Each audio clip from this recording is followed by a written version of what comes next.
Assalamu alaikum, this is Dr. Mona Al-Idrisi, author of the Muslim Narcissist book and empowerment coach for Muslims. Today's podcast isn't going to be an easy one for me to record because it's about the malignant Muslim narcissists and psychopaths who are among the worst people on the planet. So I would like to make a note that this podcast in particular might be very triggering to some people, especially if you are going through it right now or if you are suffering from PTSD. However, the aim of this podcast is for you to receive the validation that you need, the understanding, the education, and inshallah the closure that will enable you to move on from experiencing this level of narcissistic abuse at the hands of malignant psychopaths. Now, you can go on YouTube and find loads of videos about malignant psychopaths and narcissists, and they will actually make sense to you if the people you're living with are not practicing Muslims. So everything that you hear from other psychologists or people who have been through experiences and abuse at the hands of these people will relate to you because it's more general information about this personality disorder. However, today's podcast will be about those who have a Muslim identity.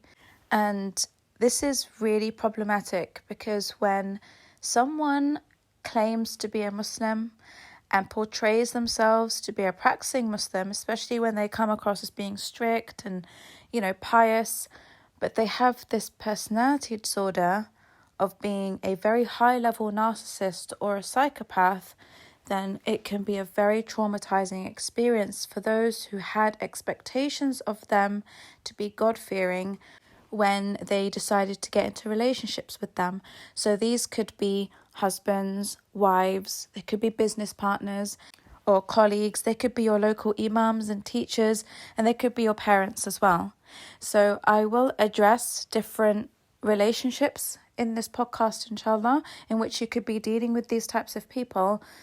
Do bear with me because it looks like this might be the longest podcast yet, as I will be including evidence from the Quran and Sunnah to back up what I'm saying, and I will also include some Islamic history so that you can understand why we have these types of Muslims in our societies today.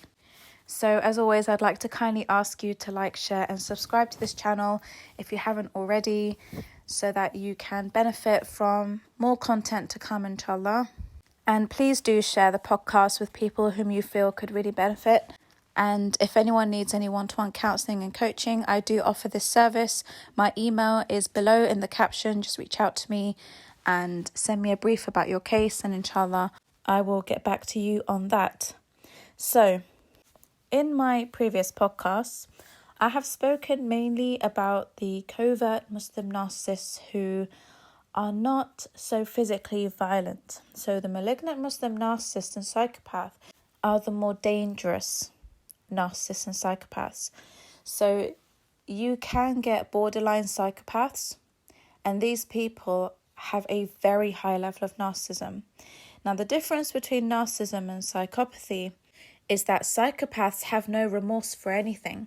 So if you're a low to mid-level narcissist, you will have some remorse, you will feel regret, and you will feel some guilt when you do something really shameful.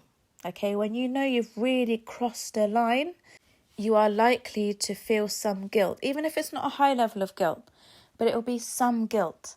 And this guilt will force you to distract yourself with so many other things because you don't know how to deal with that guilt.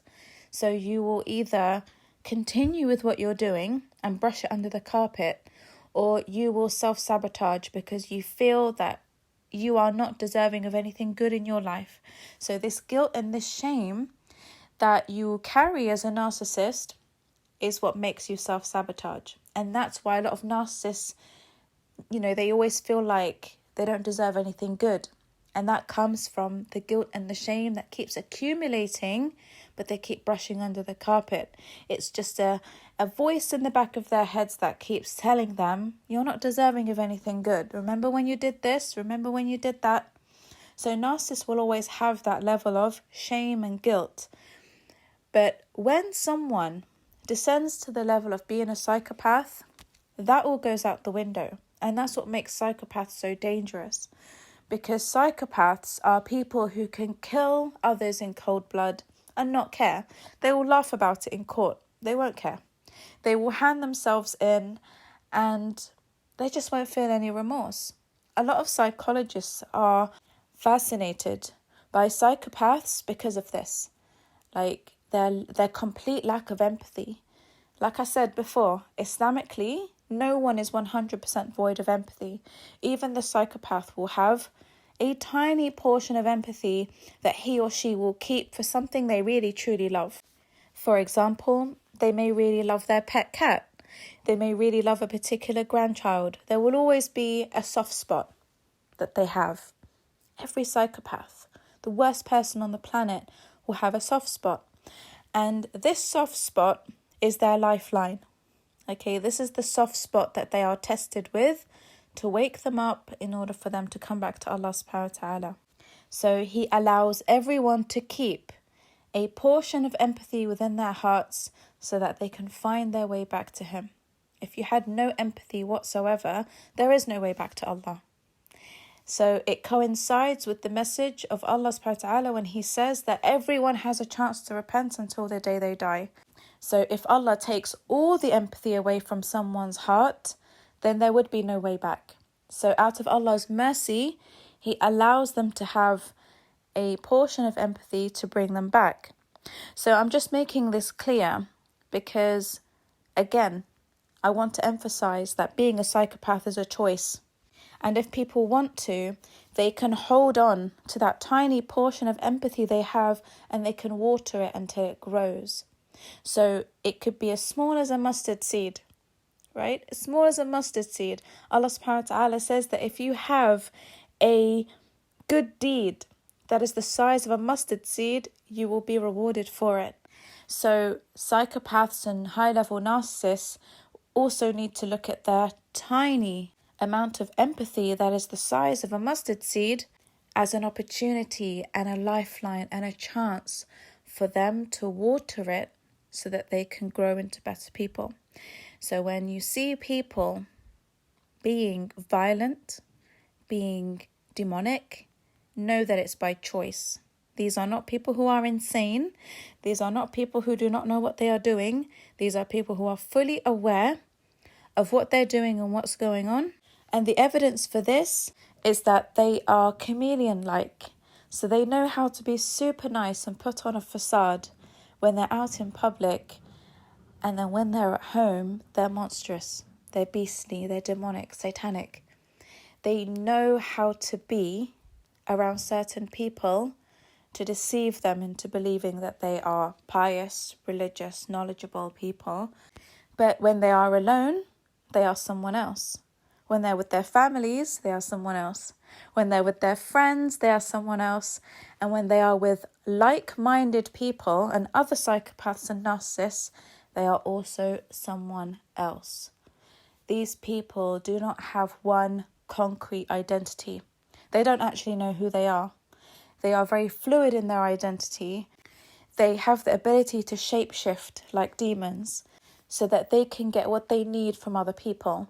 If they didn't have the ability to do this, they wouldn't be able to get what they needed from people, and it would cause a crisis. This is why narcissists love movies so much. They love them because they get to study so many different characters and actually copy them. Narcissists are like actors, okay? They are like actors. So they'll watch a movie and they will see an actor and they'll be like, wow, I want to be just like that person. If I'm like that person, I can get women. If I'm like that person, I can get money. If I'm like that person, I could get fame. And so they take on the characters of people whom they study and then they implement that in real life. And that's why you find them get really obsessed about people. So if they admire you, you'll find that they study the way you laugh, the way you walk, the way you talk, the way you read, okay? Just the way you go about your daily life. They are obsessed about every tiny detail and then they mirror you. Okay, that's how a lot of people actually get involved with high-level narcissists and psychopaths. Now, when you first meet a high-level narcissist, you are meeting a professional, okay? So when you meet an amateur, a low-level covert narc, or a mid-level covert narc, they're not so good at mirroring you. And the reason why I say that is because they haven't learnt yet how to master the art of perfecting an image of being an empath. Okay, so the higher level you are in narcissism and being a psychopath, the better you are at being able to project and present a image of you being pious and empathic to other people. And that's how a lot of people get sucked in to relationships with them and business deals with them and in projects and other things with them, because they have spent enough time around empaths and truly religious people to know how to act like them. Okay, so when they want to trap an empath, they are able to do so because they mirror people and study people very well. They know now what works. They've had loads of trials and errors. And they have been through experiences with so many people in which they failed. You know, maybe they gave themselves away too easily. Maybe they didn't mirror people correctly. Maybe they didn't understand fully how to, step into the role of being an empath. They learn how to improve from all their previous experiences until they perfect it, okay? They never truly perfect it, but in their eyes they do. Because when you're an empath, you will be able to notice very quickly that this person is not genuine. There will be signs that they give away that will show you, when you're awakened, that this person is putting on an act. But if you're not aware of it, if you're an empathic person and you've come across a psychopath for the first time in your life, you're not going to pick that up very easily, because you're going to give this person the benefit of the doubt. You're going to think, wow, what an amazing guy or woman. They're fundraising, they're, involved in many mosque activities. They are, people who do so much for the community. Maybe maybe this man has taken on a single mother and her children, and people are like, wow, he must be an empath. Or a woman has adopted a couple of orphans. They're like, wow, she must be so empathic. Or they're out giving loads of dawah. Or maybe, he's a man who has decided to, marry a new Muslim so that he can teach her the deen. Now, to everyone on the outside, they're thinking, wow, what a great guy, to be taking on this new Muslim, and he will take care of her and teach her everything that she needs to know. Now, she's obviously thinking this as well. And you also have, the parents, especially the fathers, who are seen every Friday in the mosque, for the prayer, and they bring their children, and their children are so well behaved, and everyone's like, mashallah, what an amazing father. He's really taught his kids well. Every single Friday he's here with his children. Or you see that he's a prominent figure in the community, and his children, have grown up to be doctors, lawyers, engineers, and people really praise him or praise the mother for having children they can be proud of. So they get all the credit. They get all the credit for their children turning out to be like this. Especially when those children come across as being very religious as well. So if the daughters are in full hijab, full niqab, and the sons, come across as well as being very religious with their beards and their Islamic clothing, then the credit goes to the parents. People saying, wow, mashallah, they did a really great job. How did they do it? And they are put on a pedestal in the community for being able to raise such pious children. However, and I say however in big capital letters, the reality behind closed doors is very different to what people see on the outside. So, like I said before, the malignant narcissist and psychopath are able to hide their wickedness in front of people very well because they've had years of practice of doing it. But behind closed doors, they are monsters. And when I say monsters, I mean these are the people whom everyone fears. Okay, so unlike the covert narc, the low level, who may emotionally abuse, verbally abuse, you don't have a fear of him. He's just irritating. He's just annoying. And when I say he, I mean she as well. They're annoying to live with, okay, with their pettiness that I've spoken about before, their lack of communication and their lack of maturity.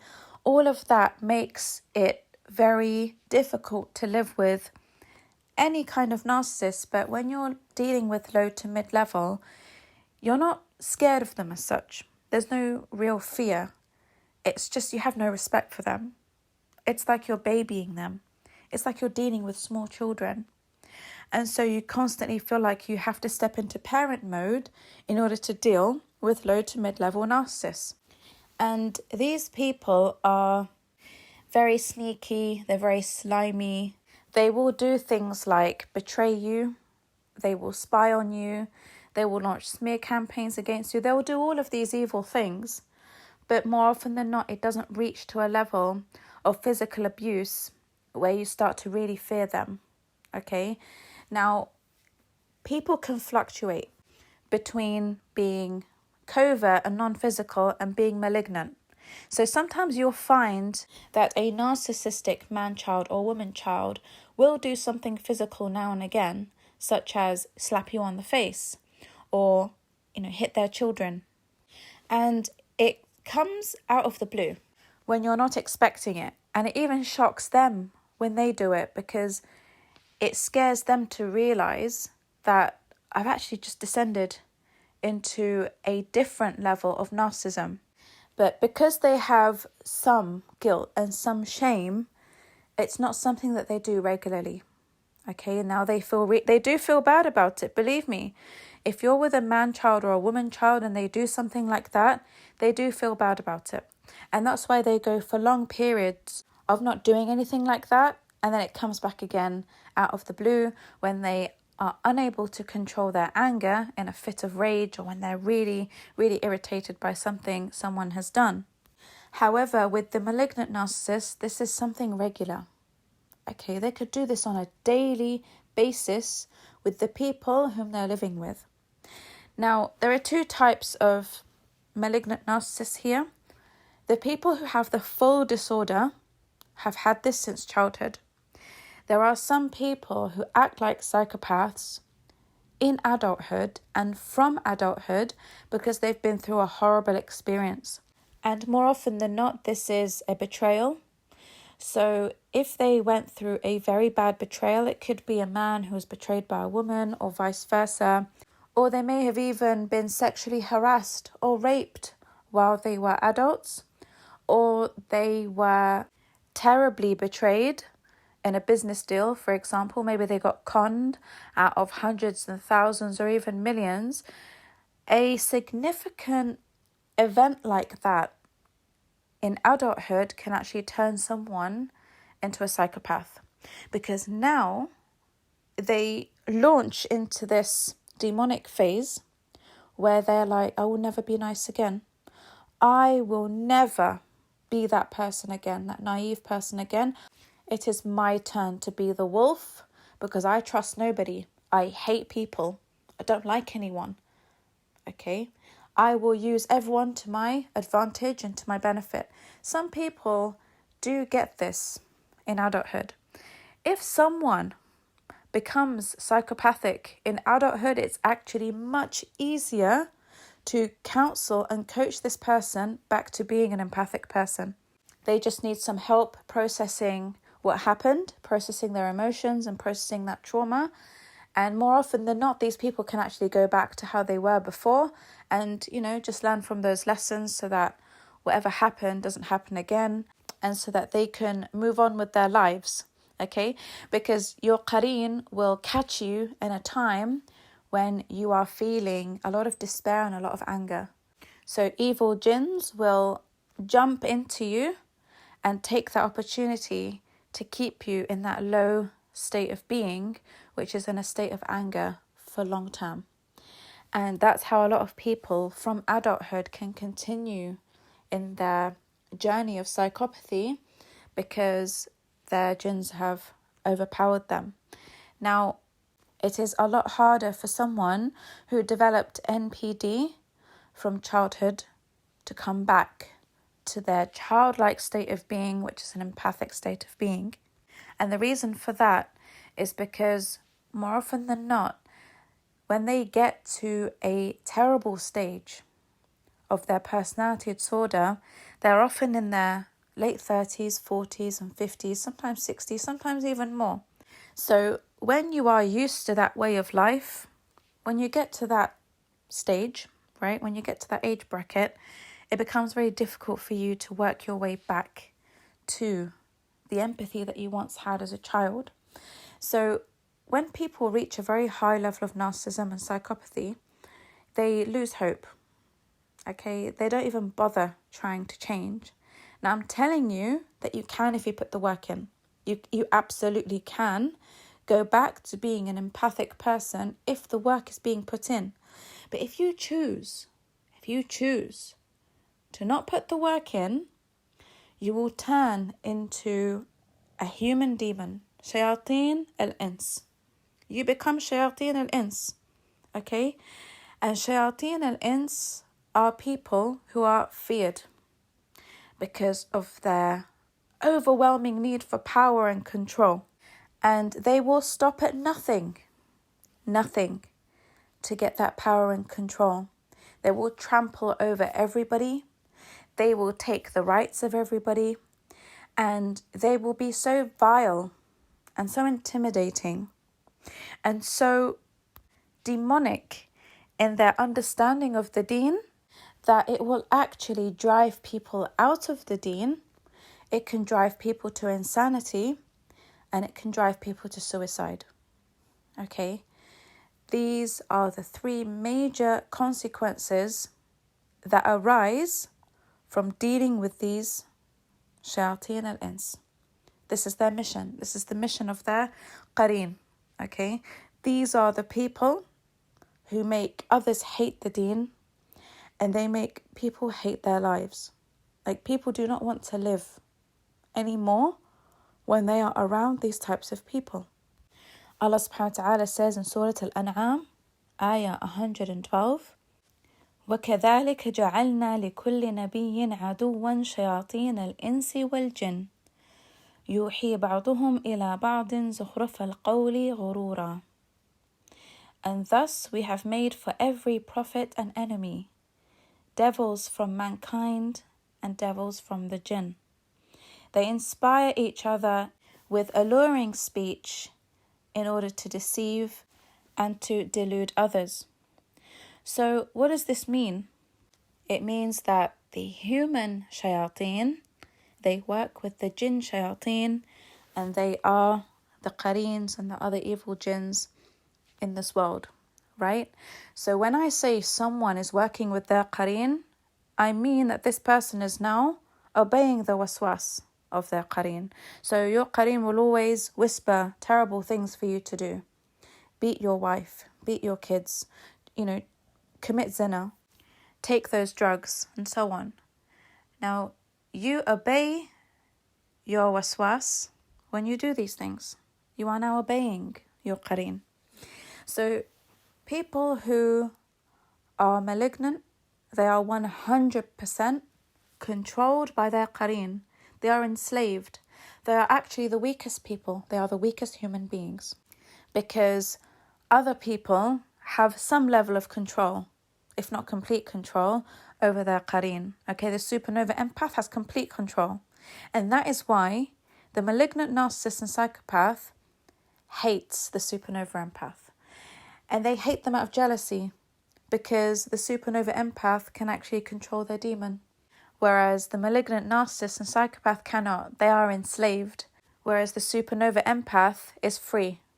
Okay, so the person who is free is always the one who is the most powerful. So they actually envy the faith and the strength of those who can overpower their demons, and in order to compensate For their lack of strength, they need to show it to the people whom are vulnerable in their lives or not as intimidating. So they flex their muscles, as they say, they flex their ego on those who are under their care because they know that they can't do anything. And again, this is the mark of a coward, because a strong person will take on the challenge of fighting someone who is competent. Right? If you look at Israel and Palestine, the Palestinians have rocks and they have all their tanks. They're cowards because they are not taking on people who could fight on their level. They like to intimidate people who do not have the weapons they have. Malignant narcissists are the same.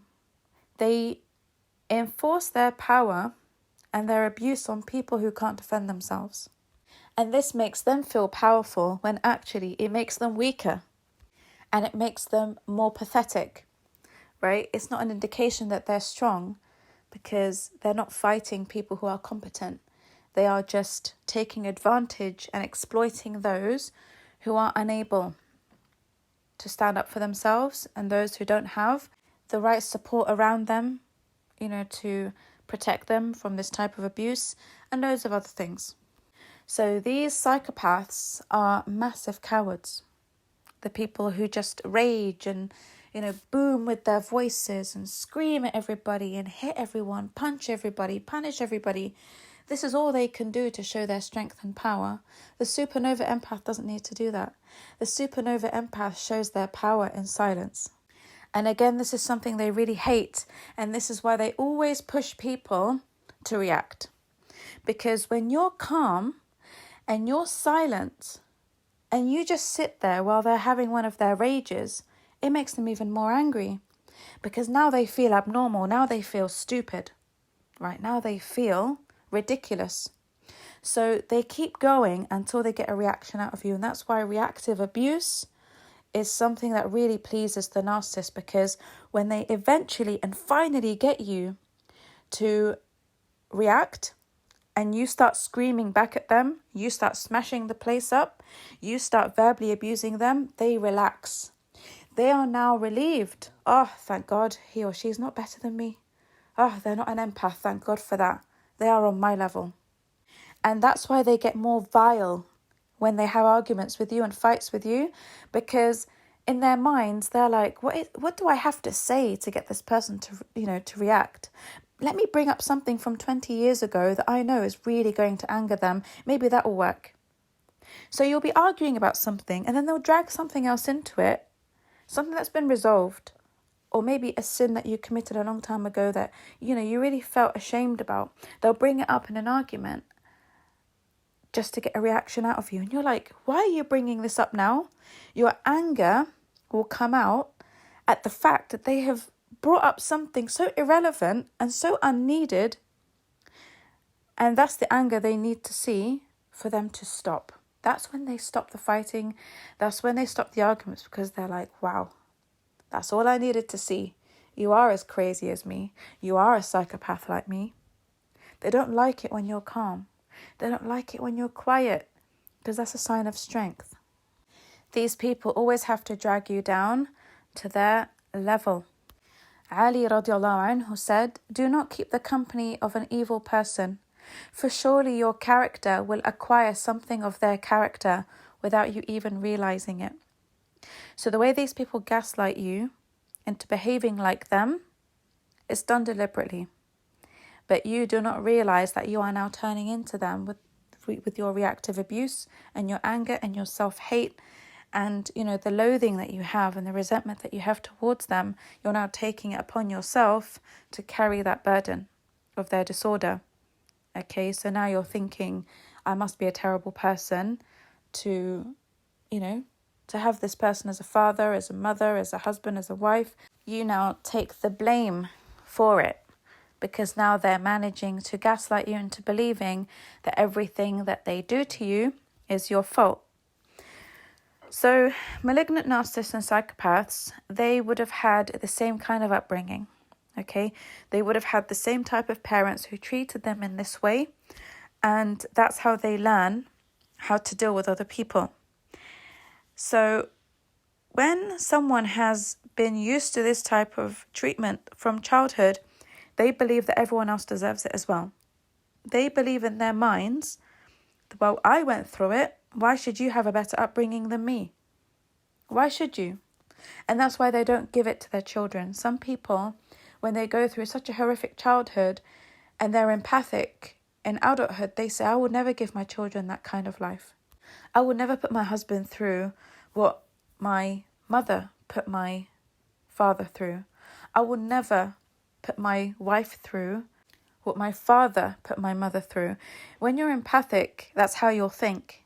When you grow up to be narcissistic, because your qareen has taken over and you're now you're on a rampage now in life, right? You're on a rampage and your mission is to take everything you can from people because everyone owes you now. You had a terrible childhood and everyone owes you.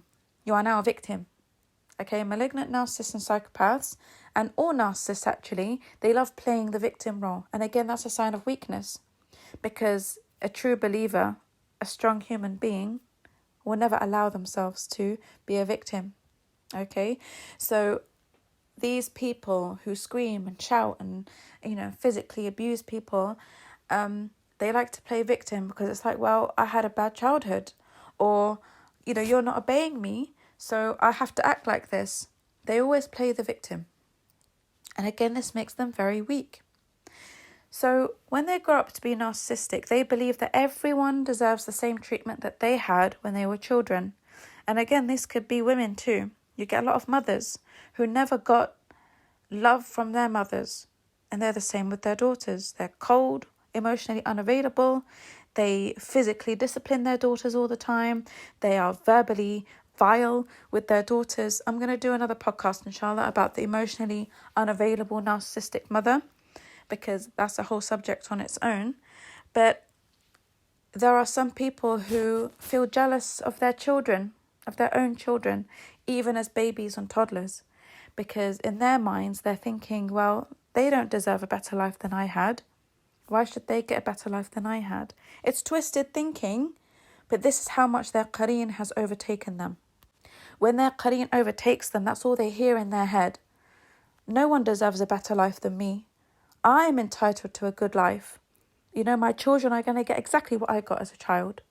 They're going to get punched, slapped, kicked and punished the same way I got punished as a child and disciplined as a child. Look how I turned out. I turned out fine, right? When they discipline their children and their children complain about it, what do parents normally say? They say, suck it up. I got this discipline as a child. And look at me. I'm grateful for my father. I'm grateful to my mother that they did this to me. That they beat me and punched me and kicked me and starved me and locked me up. Look at the person I am today. If it wasn't for my parents, I wouldn't be this person. And they force that on their kids. And they justify the bad treatment that they have towards their kids. They justify it by saying, look at me as the example. I came out fine. I survived. I lived. What makes you think you can't survive it as well? They have to see their own children go through it, because their qareen is constantly telling them in their minds, your children don't deserve a better life. Continue the cycle of abuse. Continue it. That's what the qareen wants. That's what the shayateen want. They want you to continue the cycle of abuse through every generation. Okay, you pass it on to your kids pass it on to their kids, and so on. So that no one grows up in a healthy, happy family environment. Like, when you sit with your parents sometimes and they tell you about all the horrific things that your grandparents put them through, and you just look at them like, well, why are you doing it to us then? If you're still resentful, if you're still angry towards your own parents for not showing love and affection and kindness, and for beating you and disciplining you in that way, then why are you doing it to us? They have no explanation.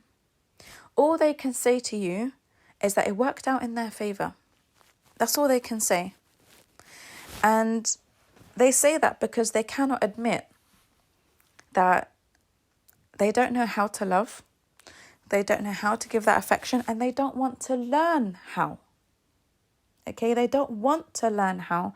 If they wanted to be loving and affectionate, they can, but they don't want to, because they believe that you are not deserving of more than they had in their own childhood.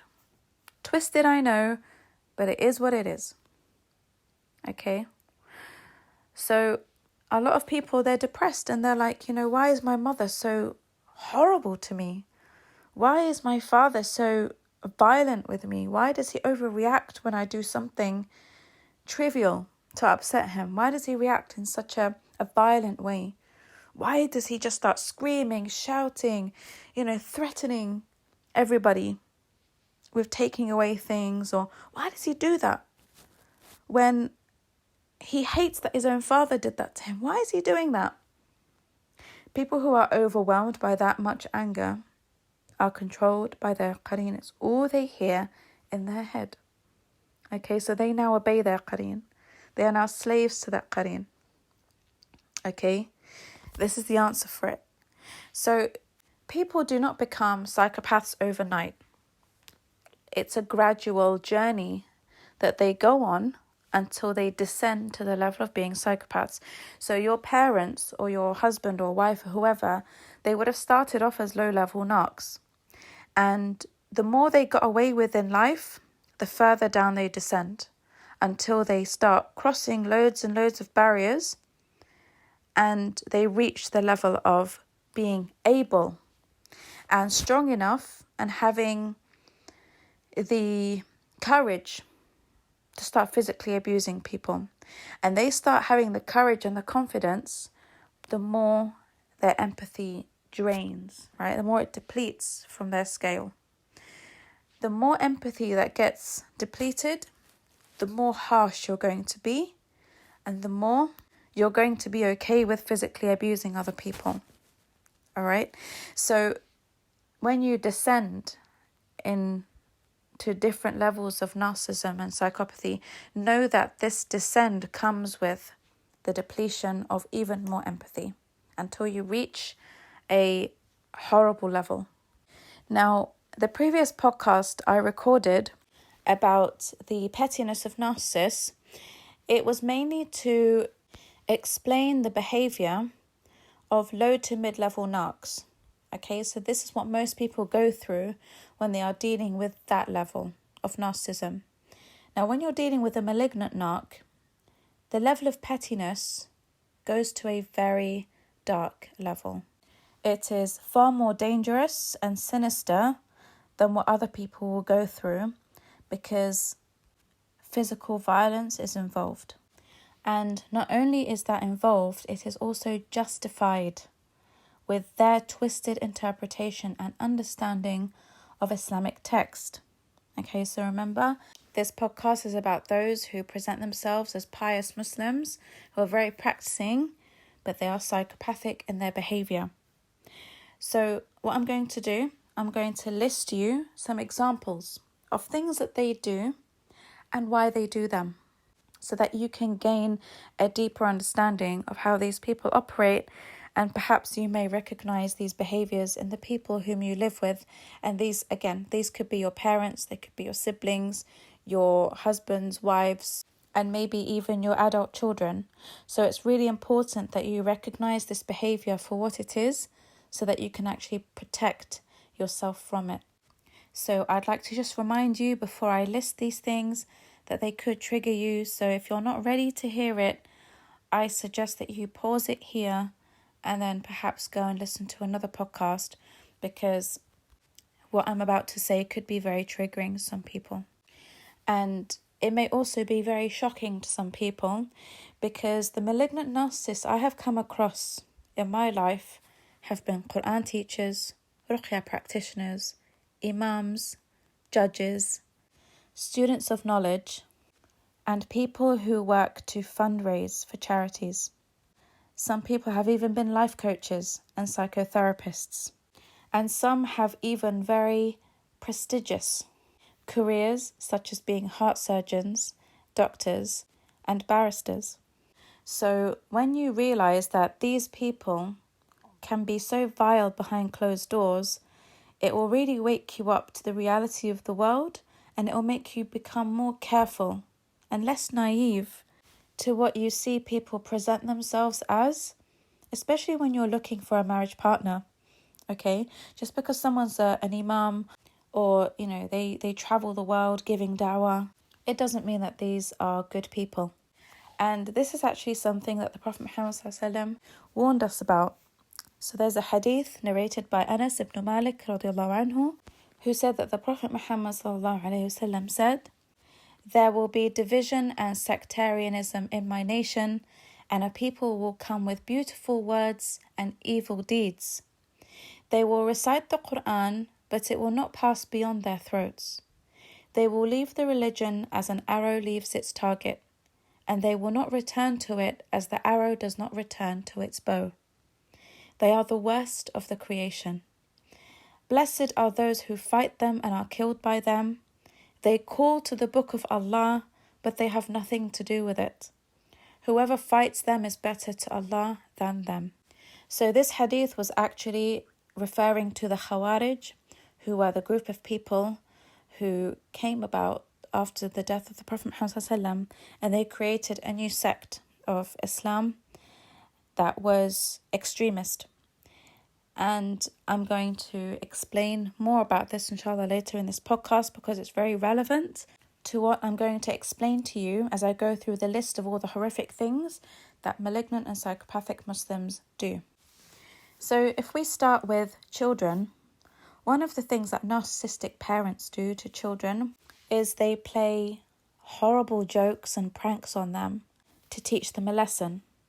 So for example, if a child misbehaves, then the parents might pretend to leave the house completely, right? They might take their things and leave the house so that the child wakes up in the morning, or maybe the family will go out and they'll leave the child at home on their own, and they'll realize that, wow, I've been abandoned. There's no one at home. The child gets scared. The parents do that to teach the child a lesson. So even if it's illegal to leave children alone at home, narcissistic parents will do it to get a message across to that child. Like, we can leave you. We can abandon you and you'll be left on your own. And sometimes the parents will make a deal out of spending the entire day out of the home to make those children panic. Okay? Like, are they going to come back? They worry. The children now worry if those parents are ever going to come back. And this creates a childhood trauma. This is where abandonment issues stem from in adults. And other things that they do would be to stage a breakdown in front of their young children, which may involve them wailing, slapping themselves, lying down on the floor and not responding to their children when their children are trying to speak to them. They're now scared to see their parents in that state. They want their parents to snap out of it because they're scaring them. So parents, to teach their children a lesson, will stage a breakdown. Another thing they do is that they pretend that there are lots of jinn in the house. So, for example, they might jangle keys and they'll be like, "Oh, did you hear that? There's someone in the house. There's a jinn in the house." And they will maybe ask someone, like a sibling, to knock something over in the house. And then they ask the child, "Did you do that?" And the child will say no. Like, "Well, I didn't do it." That means Iblis is here. So if Iblis is here, that means you best behave, because he might take you. And if you don't eat your dinner, then the big bad wolf is going to come and get you. Do you want to go out into the garden with the big bad wolf? And what that parent will do is that they will make wolf noises in the garden, okay, to scare their children into believing that there really is a wolf in the middle of the night sitting in the garden. And it was actually a client who told me this story, that her father, who is a medical doctor, by the way, would exile her from the age of 4 years old into a dark garden, even during winter time when it's really cold. He didn't care. He would make her sit in the garden and he would lock the door until he feels that she's had enough time to think about the wrong thing that she did. Now, she's terrified and traumatized that there's a wolf in the garden. So she's banging on the door and he's not letting her in. Now, this client is in her early 40s and she's got a phobia of dogs. She says, until now, every time I see a photo or if I see a dog or a wolf-like dog in the park or in pictures, I feel like a panic attack is about to come on. Now, her father would gleefully enjoy the outcome of this because when he finally did let her in, she would be so obedient for a while because she didn't want to experience that ever again. So he knew that it worked. But what happened in the process is that she hated her dad, right? She grew from a very young age. She grew a very deep resentment and hatred towards her dad because he would always do things like this to her. Some parents would lock their children in rooms without food, and sometimes they would do it to triangulate the siblings. So, for example, a child may be locked up in the room upstairs and they can hear their siblings having fun. The parents have allowed their, neighbours to come round or their friends to come round, and maybe they can see them from the window that they're having a really great time. The parents do this deliberately. And sometimes they will leave a child at home who's misbehaved and they will take out the other siblings and they will make sure that those siblings have a wonderful time so that they come home excited with so much to say about the zoo they went to, the fun fair they went to make the pain that the other child feels really deep to ensure that the child has learned a lesson. They want them to learn a lesson this way. And it can be over something such as the child answering back earlier in the day. And as a result, the parent takes a decision to take the children on a fantastic day out to make this child pay for what they did, for answering back, or for standing up for themselves, or for not doing what they were told. And these children could be very young. I'm talking 5, 6, 7 years old. Some will even get locked in tight spaces until they learn a lesson. And these tight spaces might be, the little space underneath the stairs that you get that's dark and it's tight. Sometimes parents will lock their children in there to make a point, and they might even taunt them and encourage the siblings to taunt them by saying, oh, there are spiders in there, there are mice in there, there are rats in there, just to increase the trauma of the child who has been locked up in that space. Now, on a more sinister note, another thing that malignant and psychopathic parents can do is sexually molest and harass their own children. I know it's a really tough pill to swallow, this one, and I wouldn't have believed it had I not come across people who have been through this. There are women out there especially who have been sexually harassed and raped by their own fathers and their own uncles and their own brothers. And you have to be a psychopath to be doing something like that on that level. And someone I was counselling for a very long time told me that her father is a very prominent figure in society. He teaches the deen. He's a very well-respected person in society, and for 12 years he sexually harassed and raped her. Now, a lot of you may ask, where are the mothers of these girls? A lot of these mothers turn a blind eye because they are terrified of their malignant psychopathic husbands. They're terrified of them. They will be so codependent and so terrified of the consequences. They're even terrified of being killed, that they stay silent when they find out that their husband is raping or sexually molesting their own daughters. And of course, these fathers are telling their daughters, if you ever say anything about this, if you ever tell anyone about this, you're going to die. I'm going to do something even worse than this to you. So a lot of women, they grow up not being able to talk about all the sexual harassment that they've been through since they were very young. And I have male clients as well who have told me the same thing, that some of them were sexually harassed by their own mothers. Again, it's such a difficult thing to wrap your head around. I wouldn't have believed it had I not spoken to people who had been through such horrific abuse. And some of these are not clients who have told me that when we were young, our mothers did this and this and this. I can't even say it. I can't even say what they did from how horrible it is. And then you get other children as well who have been molested by local imams in mosques. Okay, I've got a client who told me that when she used to get sent to the mosque by her mother, the local imam used to take her into a little room and he used to tell her that she has jinn. Okay, and he said, if you want me to get rid of the jinn, I need to do this to you. And so he would scare her into believing that she's got this evil jinn attached to her, and that in order for the jinn to go away, he has to do X, Y, Z to her. And he says, look, if you tell anyone about this, the jinn will come back.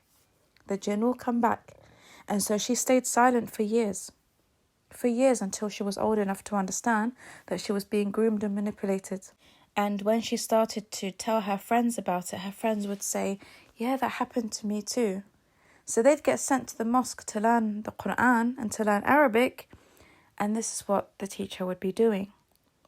The parents just send the kids without sitting with them, without finding out what's going on. You know, I'm not saying all imams are like this, of course. I'm not saying all Quran teachers are like this. But what I'm saying is that you need to teach your children to start talking. Okay, they need to start talking about things like this. They need to feel comfortable enough to be able to tell you things like this.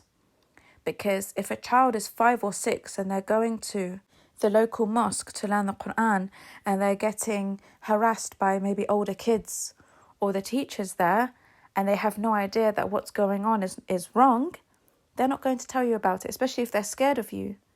So you need to get kids used to and comfortable with talking to you about things that happen to them.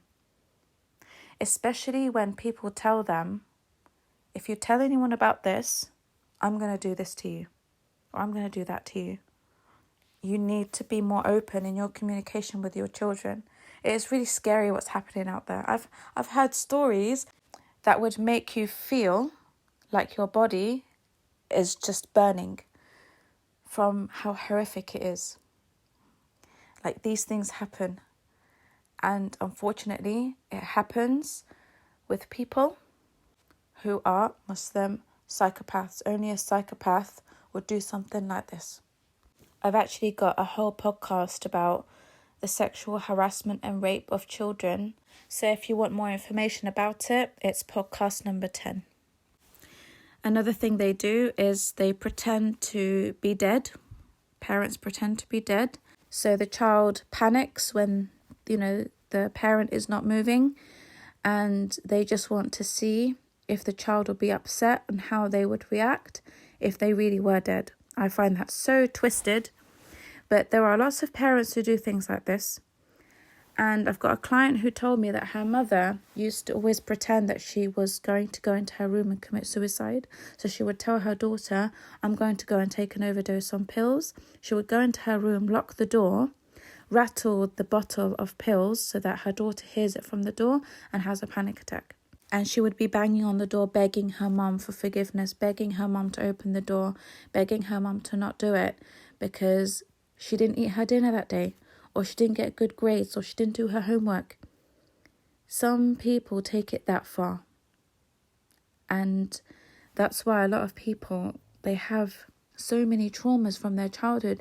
I'm explaining these horrific things to you so that you can understand where childhood traumas come from.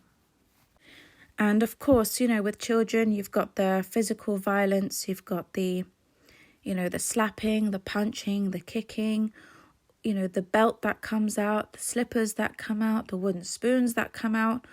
All of that abuse gets inflicted on children when they don't do things, when they don't comply, when they're not obedient, when they just do childish things that just irritate their parents. When you're a malignant narcissist or a psychopath, you're going to react in that unnecessary way. You're going to get the belt out. You're going to beat your children until they're bruised everywhere, sometimes broken, because that is how you operate from your disorder. Your mission is to destroy. You don't care. if you give your child a black eye. You don't care if you break a rib.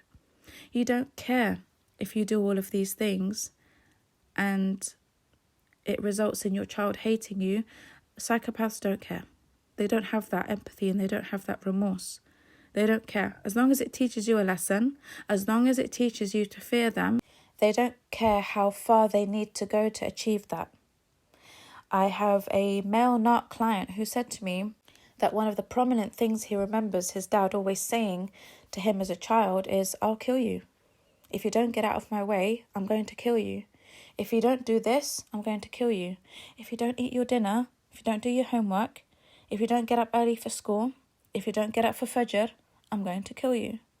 It was a constant thing that he would always hear. And if it wasn't that, it would be, "I'm going to beat you. I'm going to get you. I'm going to teach you a lesson. I'm going to do this and I'm going to do that." So a lot of men who turn out to be very narcissistic as adults, they get their anger from their father. Their fathers pass on all that anger and rage and hatred onto their sons, and their sons act the same way as their fathers. And sometimes when you're a child, you will run away from your parent who is quite violent and is screaming and shouting, and you'll want to go and find a safe space. And like I said in my previous podcast, sometimes that safe space is the toilet, right? The bathroom. And psychopathic parents will break or take out the lock of the bathroom door so that you can't even go there for safety. They do this to their partners as well. It's not just children. If they find that the place that you go to is the bathroom because it has a lock, or any room in the house that has a lock, they will break the lock, even on your bedroom door as a child or as a teenager. They'll remove it so that when they want to get to you, they can.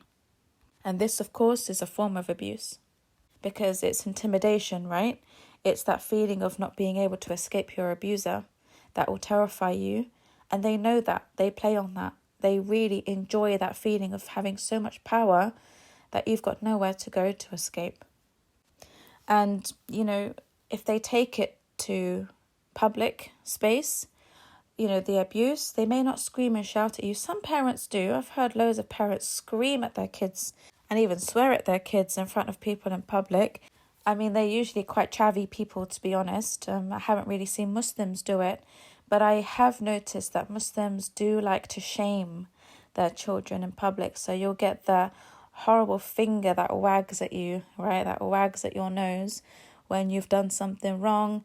Like everyone around you will know that you've done something wrong because your parent is sitting there telling you off in front of everybody. They're dragging in other people to, shame you as well. They're dragging your aunties into it, their uncles into it.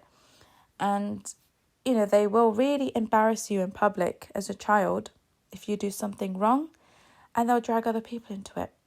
Like, children really hate it when they hear their parents complain about them all the time when they're on the phone or when they're, with other people or at an event. You can hear your parent tell other people, "Oh, she did this today and she did that today." And it's really embarrassing because you're being compared to other kids who are well behaved, and maybe it's because their parents have chosen to speak well of their children. So when you hear that you're being compared to other children and you're being painted out to be a monster, and the parent is not telling the adults whom they're speaking to about what they did to make the child a monster and what they did to discipline the child, it can really fuel a lot of anger and resentment towards that parent. And that's why so many children grow up, so many Muslim children grow up really hating their parents, and they really struggle with the need to obey parents and be respectful towards parents because of all of these things that their parents have put them through that have given them very deep traumas. So by the time they reach teenage years, they are so disrespectful to their parents. They are so rude towards their parents. Now, people on the outside are looking at these teenagers thinking, "You are a horrible person. Your father is a preacher. Your mother is a Quran teacher. Your father's a surgeon. How could you be so ungrateful? You've got brilliant parents. How dare you speak to your father in that way? How dare you speak to your mother in that way? And she's done X, Y, Z for you, and your father has, provided for you and done this for you and done that for you. That's what the community sees. That's what the public sees. They haven't seen all of these traumas that these parents have put their kids through for them to resent them so much by the time they reach teenage years. They haven't seen how many times they got kicked out of the house, how many times they were not let back into the house because they did something. They were caught smoking a cigarette, and now, the father's kicked his son out of the house. He doesn't care where he goes, what he does. Do whatever you need to do, you're not coming back. Or, the daughter was caught talking to a boy at college or in her school, and she gets horribly beaten for that, and sometimes choked. I've heard a lot of cases where young women get choked by their fathers and brothers for just speaking to another guy. Speaking to a boy at school, speaking to a boy at college or at university, they get physically abused for that. And that's why we have so many honour killings. Honour killings comes from this. It comes from having a psychopathic father and psychopathic brothers, and maybe psychopathic uncles as well. They will resort to physical violence and even murder if their daughters or their female relatives get involved with, boys or, young men at college or university. So it's serious, and this is haram. It's completely haram in Islam to be harming any of your female relatives or any human beings in that kind of way. But they don't care, because if this is the best way to teach this person a lesson, and the other women in the family will learn from this, this is how it's going to be. This is exactly how it's going to be. That's why we still have honour killings until now. And if there are no honour killings, then these psychopathic parents will force their daughters, and sometimes their sons too, into marriages they don't want. So the father will arrange a marriage for the girl to a man who is narcissistic, psychopathic, much older. He's not educated. He's from a village back home. He doesn't speak English properly. He needs papers. Now, there might be a business deal between him and her father, or her father just wants to punish her by making her marry this guy to teach her a lesson, right? He just wants to teach her a lesson. So he'll force her into a marriage. He'll give her the opportunity to decide honour killing or forced marriage.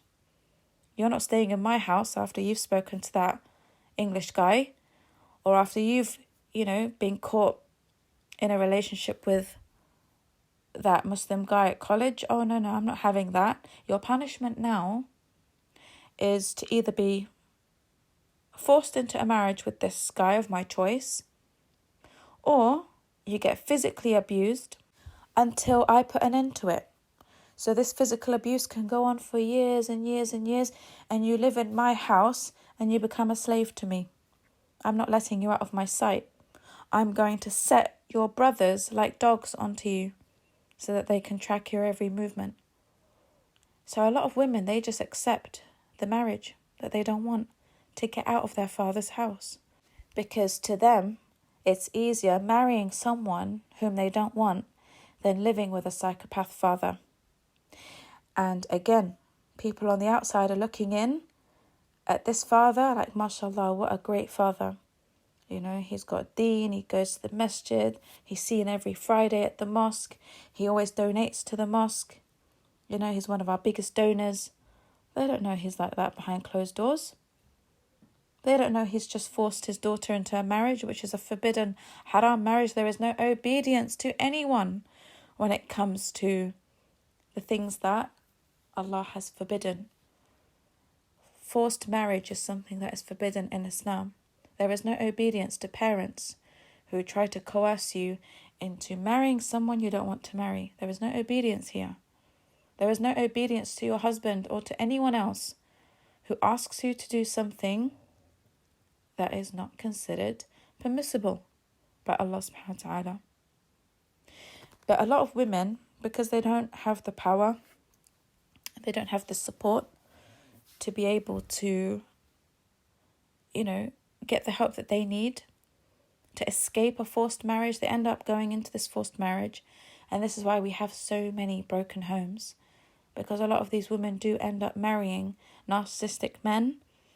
And the cycle just keeps going.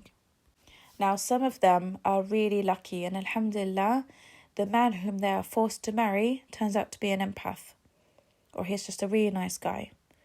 And alhamdulillah, she's not abused in that relationship. I've seen cases like that too, where Allah subhanahu wa ta'ala saved that woman by allowing the man to be an empathic man, because she really has nowhere to go. Staying with her father really is worse. And again, this is why a lot of people hate their parents. Scholars, sheikhs, imams, preachers, they always try to force it down everyone's throat that, you've got to obey your parents, you've got to love and respect your parents. They are your gateway to paradise. And sometimes I do wonder if a lot of these people are delusional or living on another planet, and they don't realise that, there are vile, narcissistic, psychopathic Muslim parents out there whom people really struggle to respect and obey. As soon as they get a tiny little bit of freedom when they're older, they're out of there. They're out of their parents' sight. They don't want to see their parents ever again. They don't even care if their parents die and they never see them again. Some people pray for the death of their parents because of all the traumas that they've been through that has caused their lives to, become an absolute misery. And that's why you see a lot of children who are raised by shuyukh, and imams and preachers, they go the opposite way. And you're like, hold on, how did that woman become a prostitute? And how did that man become a drug dealer and become an atheist and get tattooed from head to toe or join the Freemasons or just anything like that? How can they do all of those things? And their father is a very prominent scholar, a very prominent sheikh. So people would expect that anyone who's got a father or a mother like that, they would expect that their children would have come out the same, right? Because, the Islamic tarbiyah, the upbringing would have been perfect. He's a scholar, he would know exactly how to raise his children. But when you see children grow up to completely rebel against the deen, leave the deen completely, and just go the opposite way in their way of life, know that there's something wrong, majorly wrong. Now, this isn't always the case. As we know from the story of Nuh alayhi salam, he was an excellent example of a father. He was a prophet, and no one can raise their children better than prophets can. So I'm not saying that everyone who's got children who rebel against the deen are bad parents. But when you see that most of their children decide to not follow the same life path as their father, know that what they preach is not what they practice at home. They saw a different side of the deen at home. So they were made to hate the deen. And children who are made to hate the deen and not love the deen when they have religious parents who can teach them a lot, know that they were not treated well growing up. Okay? Because you as a parent can either, allow your children the space to fall in love with the deen or hate it. It's one or the other. So if you see that as soon as they're able to have any kind of freedom and they escape that household, know that there's something wrong with that parent. And when you ask them, why did you come out this way? It's haram you do this to your parents. They raised you in the best way, and they say to you, you don't know my dad. You don't know my mom. You think you know them, you don't know them. You didn't live with them. Take that seriously. Because a lot of these people, they will use and abuse the deen to inflict abuse on other people, right? So parents are notorious when they're narcissistic to use the hadiths and the Quran verses about the importance of parents, the importance of obeying the parents, the importance of respecting the parents. They will use that to inflict a lot of abuse on their children and their teenagers. They will say to them, if you don't do this for me, I'm going to pray that you go to Jahannam. I will never forgive you. I will die and not forgive you.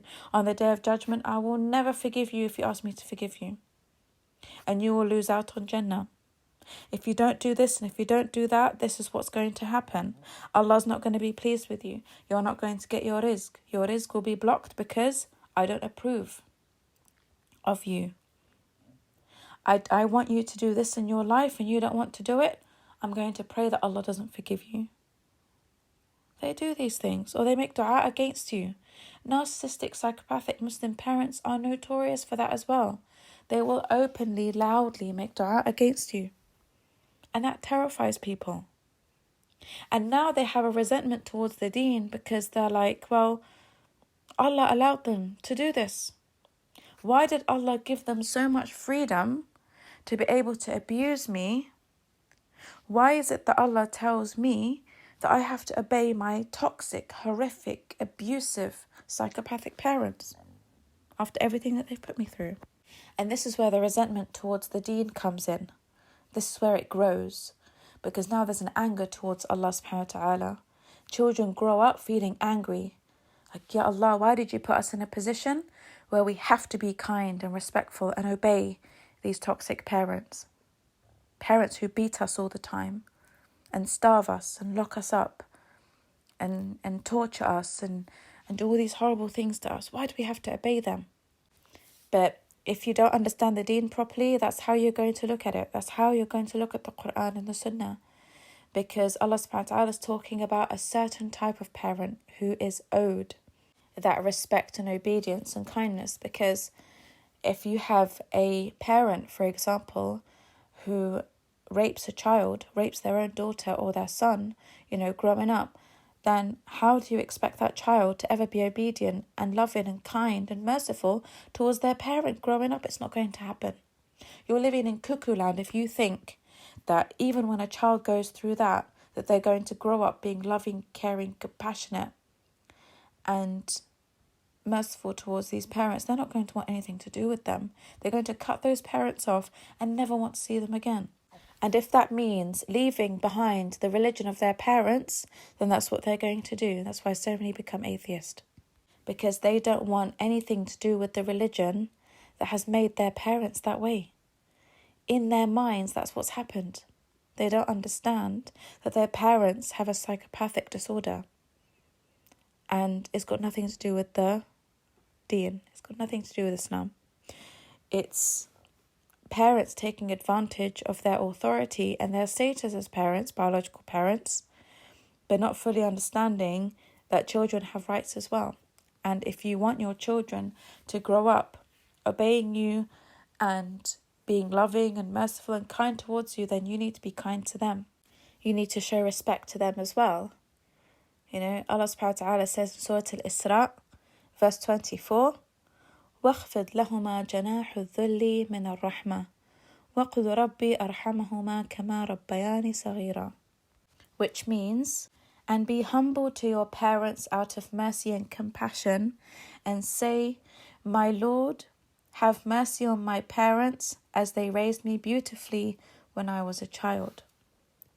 So Allah subhanahu wa ta'ala is talking about the parents who excelled in their tarbiyah, who did the best that they could to raise their children in a loving, correct and merciful way.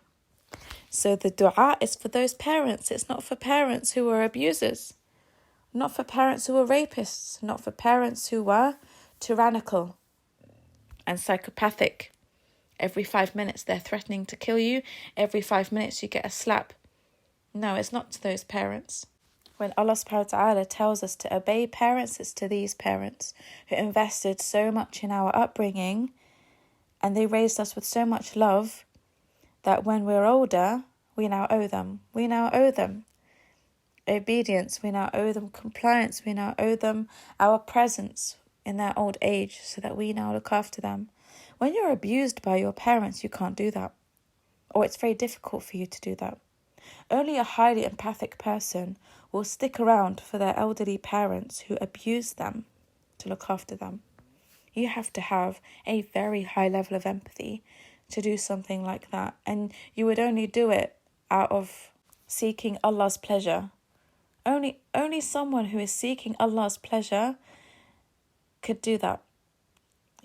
Could look after toxic parents in their old age because they feel mercy for them and they feel sorry for them because all the other siblings don't want anything to do with their toxic parents. And now they're looking at them thinking, well, I'm the only one who can look after them and I was the one who was abused the most, but for the sake of Allah, I'm going to do it. I'm going to stick around and look after them. And even then, when the parents are in their 60s, 70s and 80s, they're still getting verbal abuse. They're still not appreciated for sticking around to look after them. In many cases, this is what's happened and happening. That parents can be on their deathbed, these psychopathic Muslim parents, and they will still be vile in their language. They will still not repent. They will still be horrible to that empathic child who stuck around and put their life on hold, maybe not gotten married because they've got elderly parents to look after, and they're still taking abuse from them. What is this? You're telling me this is normal? This is not normal. These are not the parents Allah subhanahu wa ta'ala is talking about in the Quran. These are not the parents that the Prophet Muhammad sallallahu alaihi wasallam speaks about in the Quran. You're dealing with demons here.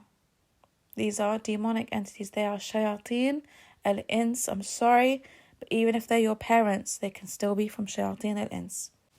So as you grow up and, you reach young adulthood, you go out into the world, if you are someone who has taken on the toxic traits of your parents, you are going to develop malignant ways in your dealings with people. Okay, so you would have learned a lot of manipulation. You would have learned how to gaslight, how to lie, how to deceive, how to be intimidating, how to deal with your anger, how to express your emotions, all of that in a very unhealthy way. So when you go to look for a marriage partner, so let's just say you're a guy and you're looking for a wife, you may go through a few women first before you perfect that empathic image. Because now you realize you have a disorder, you don't really know how to get out of it, and the only way you can actually progress in life is if you deceive people into believing that you are an empath. So again, it's a repetition of the same cycle. You're now doing what your father did.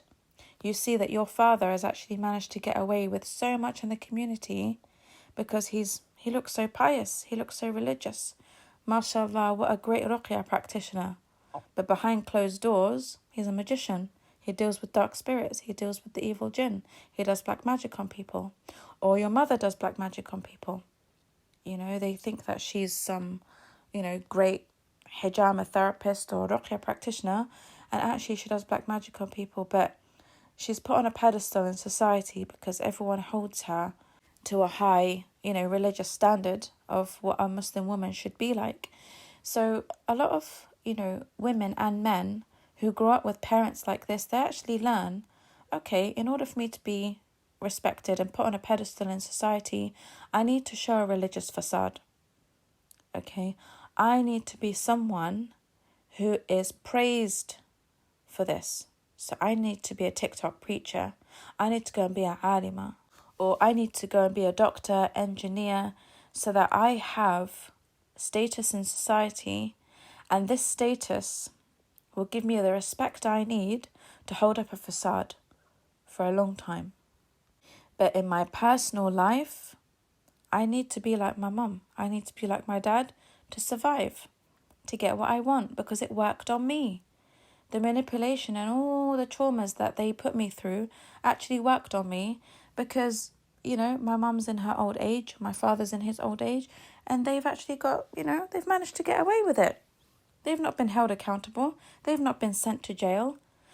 They now feel a reassurance that my parents got away with it, so I can get away with it. I can now be the person I want to be and, have full power and control in my relationships by acting like my parents. And that's why you get a lot of women who are very dramatic over nothing. when they're married. They'll scream, shout. They will over-dramatize their PMS. They will over-dramatize their breakdowns, their panic attacks. They will hype everything up because it worked on them when their mothers did it. When their mothers had dramatic breakdowns and dramatic outbursts, where they slap themselves, and they do this. I don't know why Muslim mums do this. They love slapping themselves. And if there's a slipper nearby as well, they'll grab the slipper and they'll start slapping themselves with the slipper. Or, they'll just tear their clothes. They just do dramatic things like that. Even if you watch, Arabic and Asian Salsalat, all these series, dramas, you see that the mothers do that. They love to rip their clothes that they're wearing, and they love to slap themselves and pull their hair, and they're just so dramatic because they're so narcissistic. And their daughters will act the same in their marriages because it works. It makes the husband go into a panic. Oh my God, okay, fine, you're right and I'm wrong. Just stop what you're doing. Just stop what you're doing. Because watching people act that way and bang their heads on a wall and even get a knife and harm themselves with the knife will put anyone into a panic.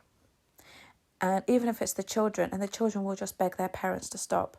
And they'll just say, look, okay, fine, whatever. We're wrong, you're right, just stop what you're doing. Stop, we beg you, just stop. And then the narcissistic parent is like, ooh, it worked. Brilliant. I'm going to do that next time as well. And the time after that. And the time after that. Until everyone in that house hates them. Everyone in that house prays that Allah subhanahu wa ta'ala takes the soul of that person. Because they just can't deal with them and their dramas anymore. It's just too stressful. It brings on far too much anxiety.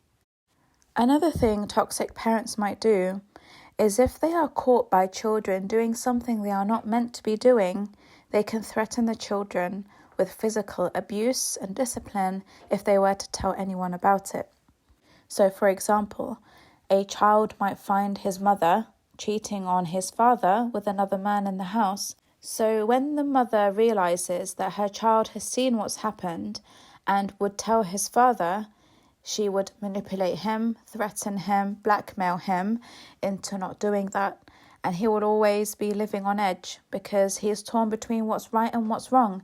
He wants to tell his father what's happened, but at the same time, he is terrified of his narcissistic mother and all the punishments that she has promised that she will do if he was to tell anyone about what he saw.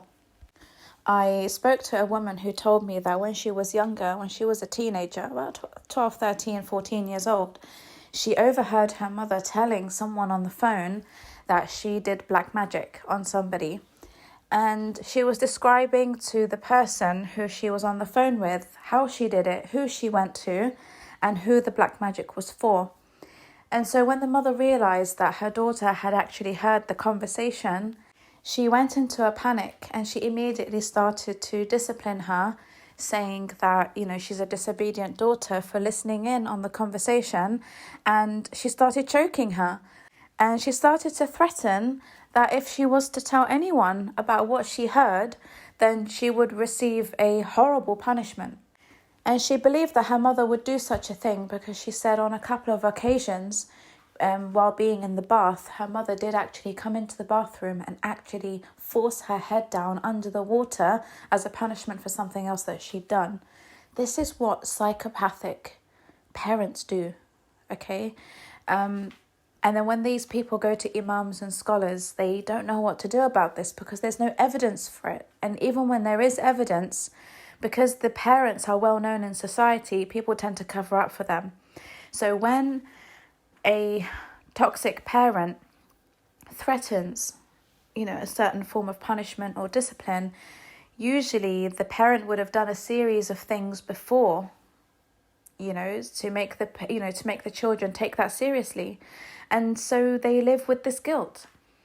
Sometimes children live with the guilt of not being able to tell their fathers things that they should know. And, maybe tell other people like the neighbours or their friends or, that their mother has done black magic on them. And they live for many years with that guilt. of knowing the truth but not being able to say anything because they fear for their life, or they fear for, they fear for their own safety. I remember, I think it was about 10 or 12 years back, when a father found out that his daughter was seeing a guy behind his back, and he got together with her uncle and her brothers.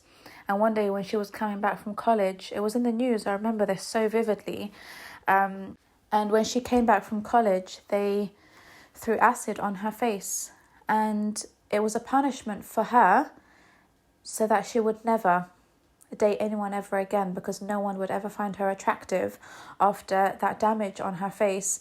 So when I tell you that these people are demons, believe me when I say that. They are demons. They are shayateen al-ins, because only a devil can do something like that. Only a devil is capable of that level of evil.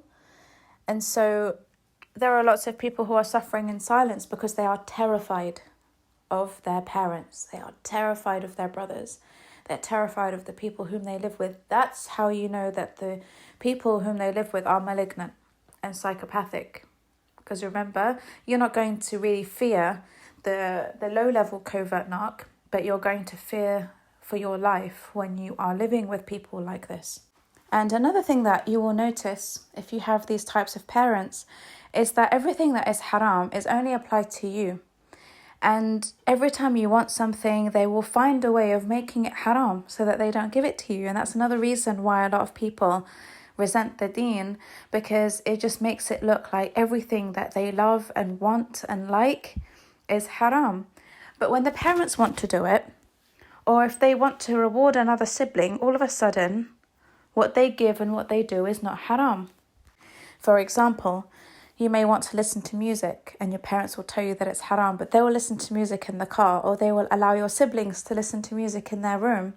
But with you, because you are the one who is more God conscious, they know that this works more on you. The halal and haram debate that happens between parents and their children, it often happens in a manipulative way when you're dealing with toxic parents. And so children grow up believing that everything is haram, haram, haram, haram. Everything they hear is haram, haram, haram.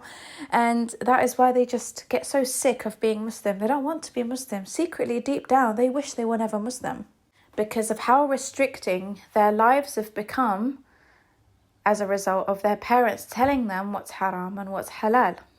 And this can be a real nightmare for children who go to a school in which the majority of children are not Muslim.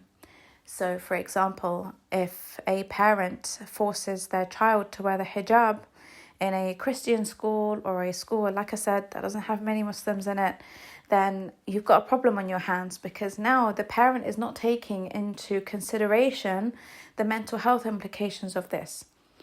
Instead of them just moving you to a school where there are more Muslim students who wear the hijab, your parent will force you to comply and do what makes you very uncomfortable, even if you get bullied for it. They don't care if you get bullied. They don't care if you get teased, because what they want is going to happen. This is what's halal, and this is what's going to happen. So when they want to enforce the halal, they will do it at the expense of your mental health, not considering the circumstances.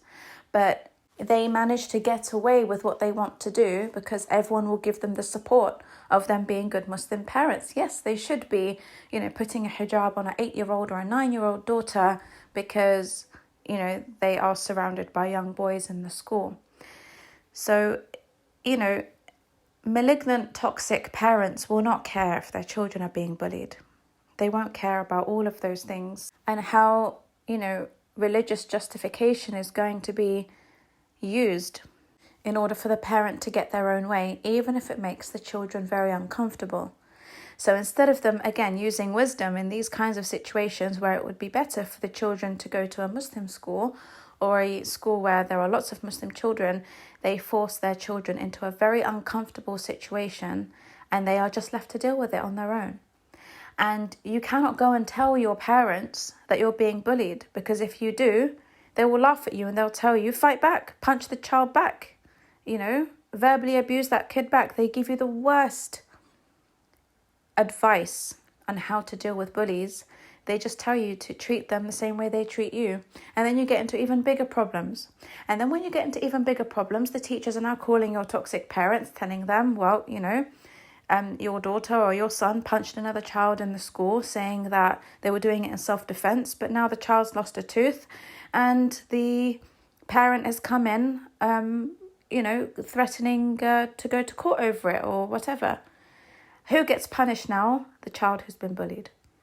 Now the toxic parent is embarrassed that they have been contacted by the school as a result of their own bad advice, right, that they're giving to their children. They're not standing up for their children against bullies. They're not sorting out the problem. They're not listening to their children, and they're giving them bad advice.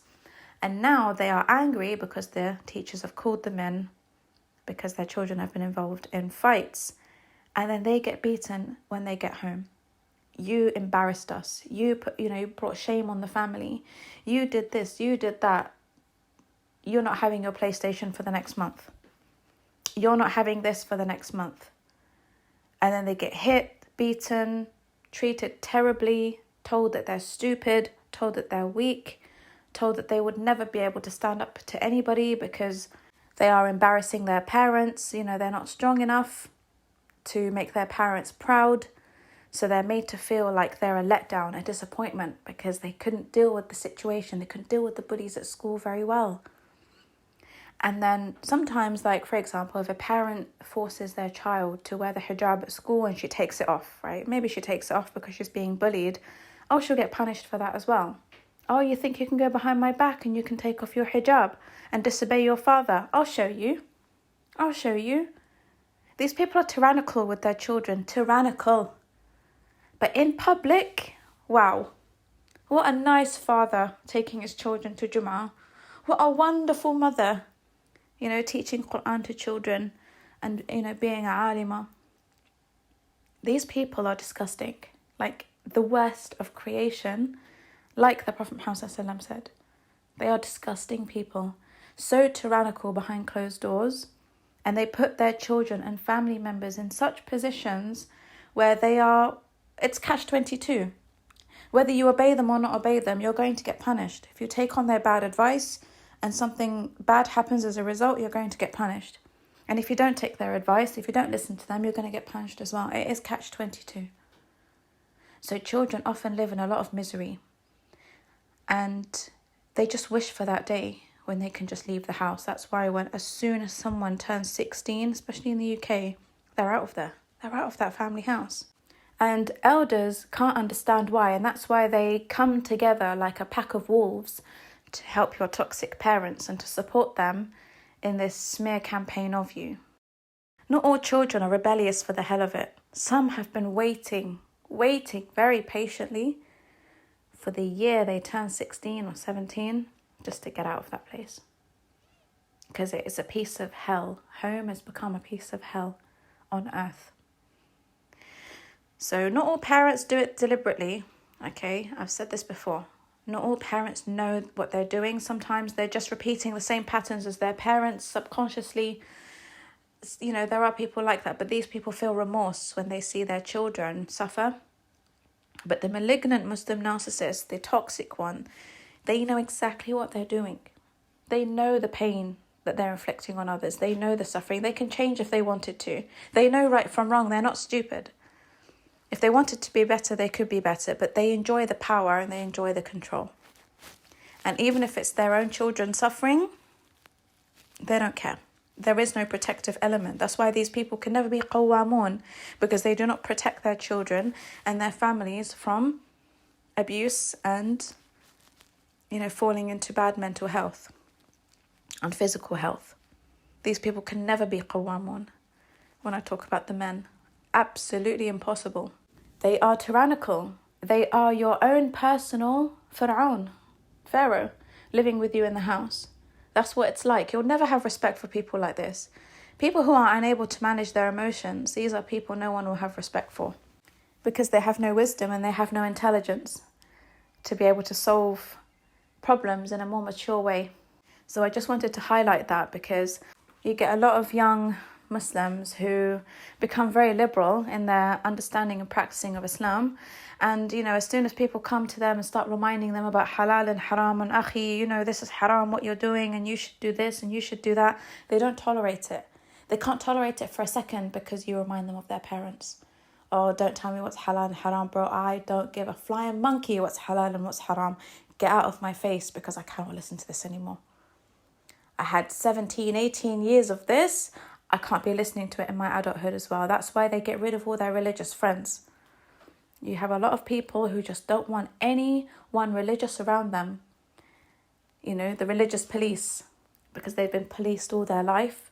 And as a result, their life has turned into a complete misery. So they don't want anything to do with religion. They don't want to hear anything about halal and haram. And they just use their freedom to do whatever it is that they wanted to do. And sometimes they really go off the rails because they take it to the extreme as revenge on their parents. Like, oh, you didn't let me do this and do that. You didn't let me ride a bike because you said it was haram for girls. Watch me go to clubs. Watch me dance on tabletops. Watch me have boyfriends. That's the type of revenge that these people take on their parents. Because they have so much resentment over the little things that their parents didn't do or didn't let them do in the name of Islam when it was very uncalled for. A girl could have ridden a bike. What's the harm? She's watching all her neighbours, all her friends get bikes for their birthdays and for Eid, and she is not allowed because it's haram. So watch what that woman is going to do when she's older, when she gets a bit of freedom. It's not because she's a bad person. She's doing it out of revenge on her parents. Okay, and when people snap out of that and they realise that Islam has nothing to do with the behaviour of toxic people, that is when they start to, think again and come back to the deen and rediscover religion from scratch. But before then, they will take all sorts of revenge. That's why a lot of women, when they get divorced, they go on a rampage because of everything their husbands stopped them from doing that wasn't considered to be haram. It was just because they didn't want to allow them to do the things that they enjoyed. So after a divorce, they go on a bender and they do everything the husband said no to. That's what happens. That's what happens when you are so suffocating and use the deen to suffocate people. It backfires on you big time. Big time. And you will be held accountable for that. You'll be held accountable for it. Because you will now bear the responsibility of raising your children in such a way that's made them hate the deen. Whether you know it or not, whether you are educated or not, whether you are ignorant or not, you are not stupid enough to know right from wrong. Okay? So this is very important for you to understand. So when you're young and you enter a relationship or a marriage with someone like this, you will go through so much chaos and so much trauma that will completely change you as a person. You will never be the same person again. You will never see people the same way again after dealing with a malignant narcissist or a psychopath. You will be very easily triggered by these people because they will take you back to a very traumatic childhood when they start acting like your toxic parents did.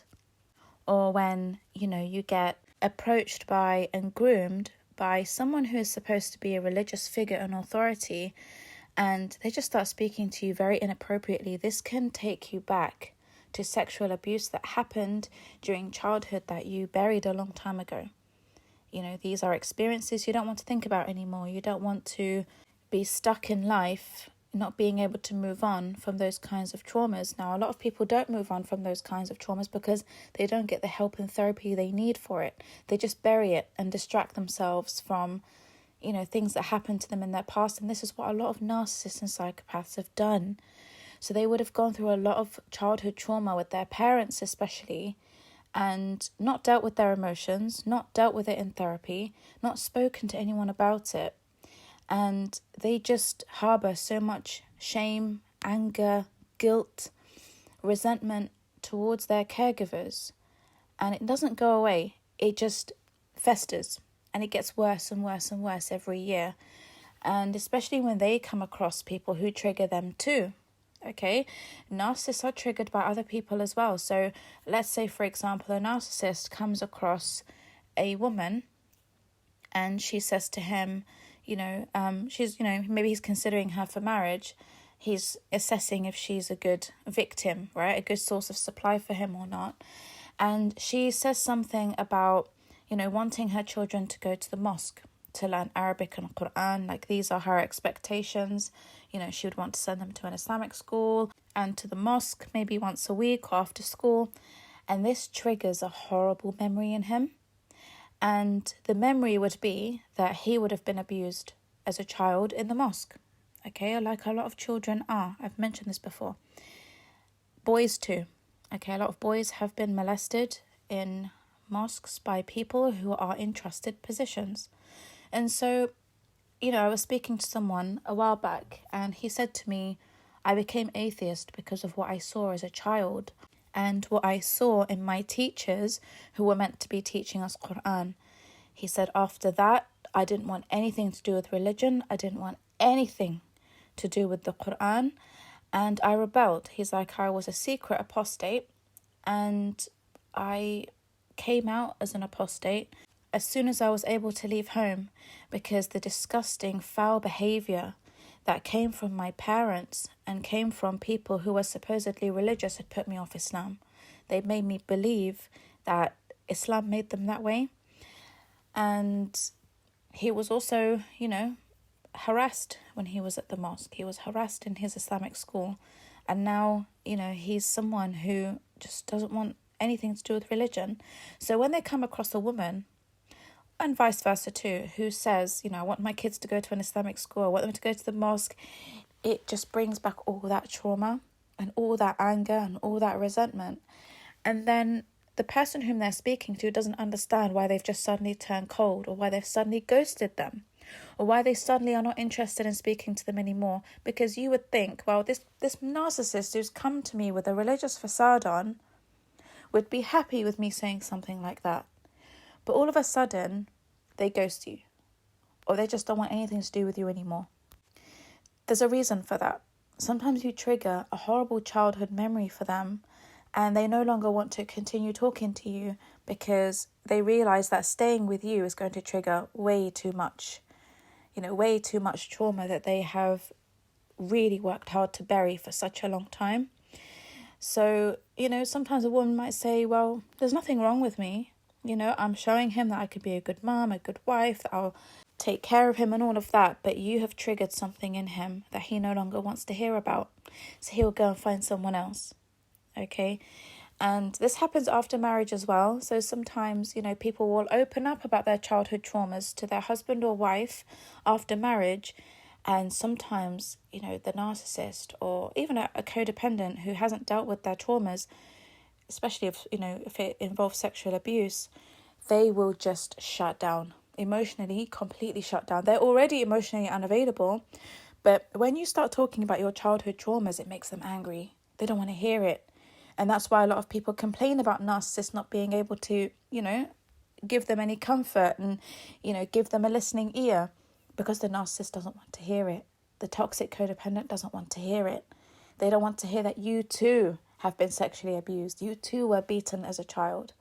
You too had your beloved things smashed and destroyed because a parent decided to punish you that way. You know how many parents will smash your PlayStation? They will drop your phone in the swimming pool. They will destroy your games. They will do things like that to discipline you. They will do that. And they will even give your toys away to other people. They might give them to the neighbours, to charity, or to, whoever, just to punish you. So when you're talking to a narcissist about your childhood traumas, the narcissist shuts down even more. And now they go into a really bad mood because you've reminded them now about what they've been trying to forget. So it may seem like they don't care, but the truth is they just don't want to hear it. They don't want to hear it. And then you get upset because you're like, my husband never listens to me. My wife doesn't want to talk. When you talk, you trigger. many, many demons within them. And that's why you can't talk to your toxic parents either. Because when you go to complain to your toxic parents about things that they've done, even if it's many years later, you're demanding an explanation for such a horrible childhood that they put you through, or you want answers as to why they did X, Y, Z, you trigger their own traumas as well with their own parents. And that's why they don't talk. Narcissists don't talk. They don't like communication. They don't like deep conversations. Unless the deep conversation is about something else, like conspiracy theories, for example, you will not have deep conversations about emotions or anything else like that, because they don't want to address and think about things that have happened in their own past. So if you find that you have emotionally unavailable parents, they do it deliberately because they don't want you to approach them with your problems. They don't want you to demand explanations. They don't want to go there, right? It's a hidden shame. If they're psychopaths, they won't care. But if they're high-level narcs, they will have a sense of shame and remorse. And it will embarrass them and shame them when you come to them years later asking for an explanation. They don't know what to say to you. They don't know what to say. And then they will distract you by crying, again having a panic attack, or staging a panic attack, or pretending to fall ill, because they want to avoid those conversations. They don't want those conversations. They don't want to have to tell you why they did all of those horrible things. That's why, sometimes family therapy doesn't work either. I've been a mediator for families before, and sometimes the narc parent would just sign out of the call. When the daughter or the son, they ask their parent on the call, I just want an answer for why you did X, Y, Z when I was a child. And sometimes the parent will just sign out. They'll pretend that they've got connection problems, and they will just leave the conversation. And if you do it in person, if they go to a family counsellor in person, they may just storm out of the room, slam the door. They don't like it. They don't like facing the shame of everything that they've done. Okay, so don't always expect that your toxic parents or anyone who's been awful to you will actually hold themselves accountable and allow themselves to be held accountable. That's why we have a day of judgment, because they cannot escape the accountability of Allah subhanahu wa ta'ala.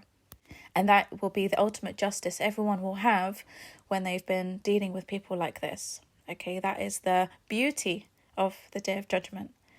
That narcissists and psychopaths think that they can escape accountability from everybody, but they won't escape it from Allah. So you'll get your answers on the day of judgment if you haven't been able to get them in this dunya. So, this is something really important that you need to understand, because a lot of people, they fuel their own anger when they don't get the answers that they need. You're not always going to get the answers and the closure you need from your parents and from your abusers. You need to come to an acceptance of that, because this is their nature. Their nature is that they will always run away from accountability. So you may not get the answers you need when you want to know why your parents triangulated you with your siblings. Why they got your siblings gifts at Eid and they didn't give you anything. Why they didn't give you any money when they gave everyone else money. Why they always compared you to other children. Why they always ruined your birthday. Yeah, a lot of parents will ruin the mood of children on their birthday by not getting the children what they want. And when the children ask them, well, Dad, this isn't what I wanted, he'll say, well, you didn't do well at school. I told you if you did well at school, I'd get you what you want. This is what you deserve. You didn't deserve what you wanted. And then the child's mood would be ruined, at Eid or their birthday, and they will see that their siblings got what they wanted. Okay? And it always comes down to the excuse of, you didn't deserve it. And that's why a lot of people grow up believing that they don't deserve nice things, believing that they have to work to earn everything they want in life. All their wants and needs, they have to work to earn them. And if they don't do enough, they're not going to get what they deserve. A lot of narcissists and codependents fall into this in adulthood. They don't actually believe they deserve anything good. And that's why they tolerate so much abuse in relationships. That's why they stay for so long. And that's why they self-sabotage everything good.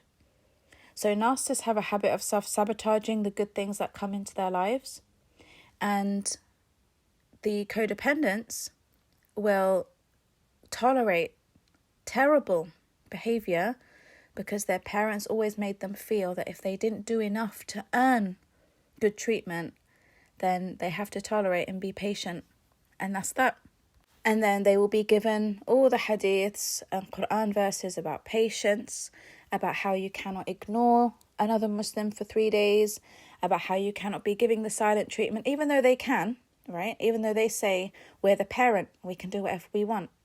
The parent can give you silent treatment, but you cannot give us silent treatment. You cannot answer back. You cannot stand up for yourself. You need to give us excuses because we're the parents. You need to comply with everything we want, even if you don't like it. But the parent doesn't have to do that for you. So the codependent here, the codependent child, grows up believing that this is what they have to accept in adult relationships as well. And that's why they get sucked into toxic relationships with people who are supposedly religious. And this is where all the problems start. So you take all your childhood traumas and what you've learned about religion and what you've learned about relationships into your own adult relationships. And even when children complain to elders or they complain to the local imam, who teaches them Quran, the imam might say to them, this is your parent at the end of the day. If you want to go to Jannah, you need to obey this parent. Astaghfirullah, don't talk badly about your parents. You should be ashamed to say these bad things about your parents. And maybe the child is trying to express their feelings. They're trying to tell someone about what's going on at home.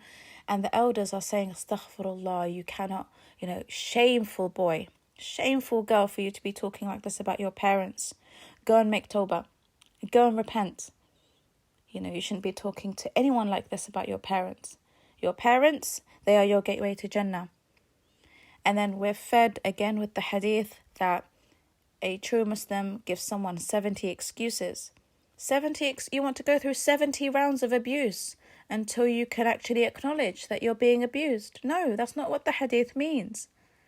The hadith is applied to people who are clumsy. They don't do things out of malice.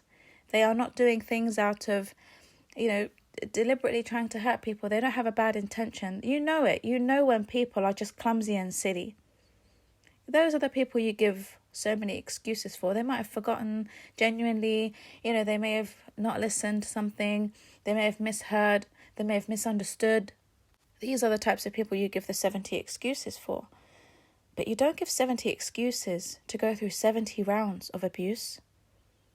But in order for imams to get you off their back and dawah preachers to get you off their back, they give you these hadiths because they don't even know how to deal with toxic parents themselves. They don't know. They don't know what to say to you. The preachers don't know what to say to you. So it's easier for them to just apply this general rule on everybody that if you have a psychopathic parent, pray that Allah gives them hidayah and be patient. It doesn't work like that. It does not work like that. So, a lot of people don't understand, a lot of these preachers and imams and teachers, they don't understand that the more you tolerate a psychopathic parent and the longer you tolerate a psychopathic parent for, you yourself could leave Islam. I'm telling you, people have committed suicide because of their parents. People have run away from home into bigger problems, right? You run away from home and you land yourself in a bigger problem with another monster whom you've married or who's groomed you, or, some women get captured by gangs and people who get them involved in prostitution because they see them as vulnerable. These are women who've run away from home. They've got nowhere to go, no money. Get them into prostitution. And so many other things. So when you have a toxic parent and the child or the teenager or the young adult no longer knows what to do, and they can no longer live with this abuse that is on a daily basis. So what do you expect? Of course, one of these outcomes are going to happen, because no one sane can tolerate living with anyone like that, even if it is your parents. Some parents, I'm telling you, they are so vile. If you heard the stories I hear in my counselling sessions, that's why I need breaks. Like, I have to have regular breaks from listening to these stories, because some of them are so deeply disturbing and so depressing, And you just wonder, if imams really heard the plight of these people, would they still tell them to be patient? Would they still tell them to have sabr? But it's the easiest thing that they can do, because they're not qualified. They're not qualified enough to be able to deal with these situations in society. They're not qualified enough. They just learn a few hadiths, a few Quran. They say, yep, this is what you need to do. This is what the Prophet told us to do. But where's the wisdom? Where's the practical solution for people who are in this situation? Because the facts are, people are leaving Islam because of their parents.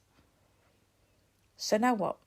What's the solution for these parents? Imams and scholars are not coming up with enough solutions to tackle this problem. And, you get people who are depressed for years and years and years because they are unable to fulfill their Islamic rights towards their parents because they hate them. They just simply hate them. They don't want anything to do with their parents. It's a lot of trauma that their parents have put them through. And when people come to me about it, I tell them not to cut ties completely, because when you cut ties with your parents, you're the one who suffers more. You suffer more because if you have that attachment to Allah subhanahu wa ta'ala and you want to please Allah subhanahu wa ta'ala, it will always, you'll always have that guilt. No matter how many times people tell you there's no guilt to be felt here, some people do still feel that guilt. So I tell them to maintain a distance until things get better, or maintain a distance that is healthy enough for you to no longer be affected by their abuse. And, maintain ties at Eid, Ramadan. You can drop them a message, drop them a quick phone call, and, keep those ties. But you don't have to have a loving relationship with them. You don't have to have a close relationship with them. Allah subhanahu wa ta'ala does not expect that of you. He does not expect you to have a close, loving relationship with someone who is so demonic in their spirit and is out to destroy and break you. I mean, especially if these parents, for example, saw you go through a toxic marriage and did not let you back in the family house. They said, no, sorry, there's no place for you here. You stay with your toxic husband. You stay with your toxic wife. Or if they offered no support when you had no money, they treated you as a slave. A lot of parents, they treat their kids as slaves, even in their young adulthood. They will beat them and they will gaslight them and guilt trip them into believing that this is their Islamic duty. And so parents, are able to get the compliance of the children who are more empathic, but they go through a lot of abuse. They are taunted. They are ridiculed by their parents. They are, they are people who are so disgusting. They threaten their children with death.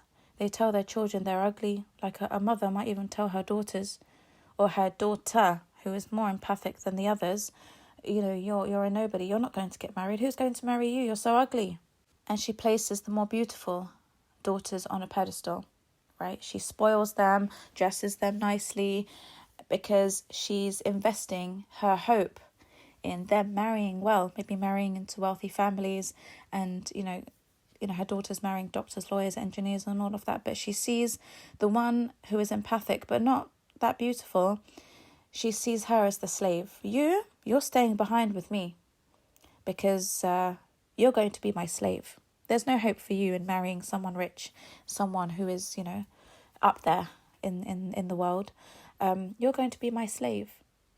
And so they keep this daughter or this son as a slave for them in the household, and that's why they prevent them from getting married.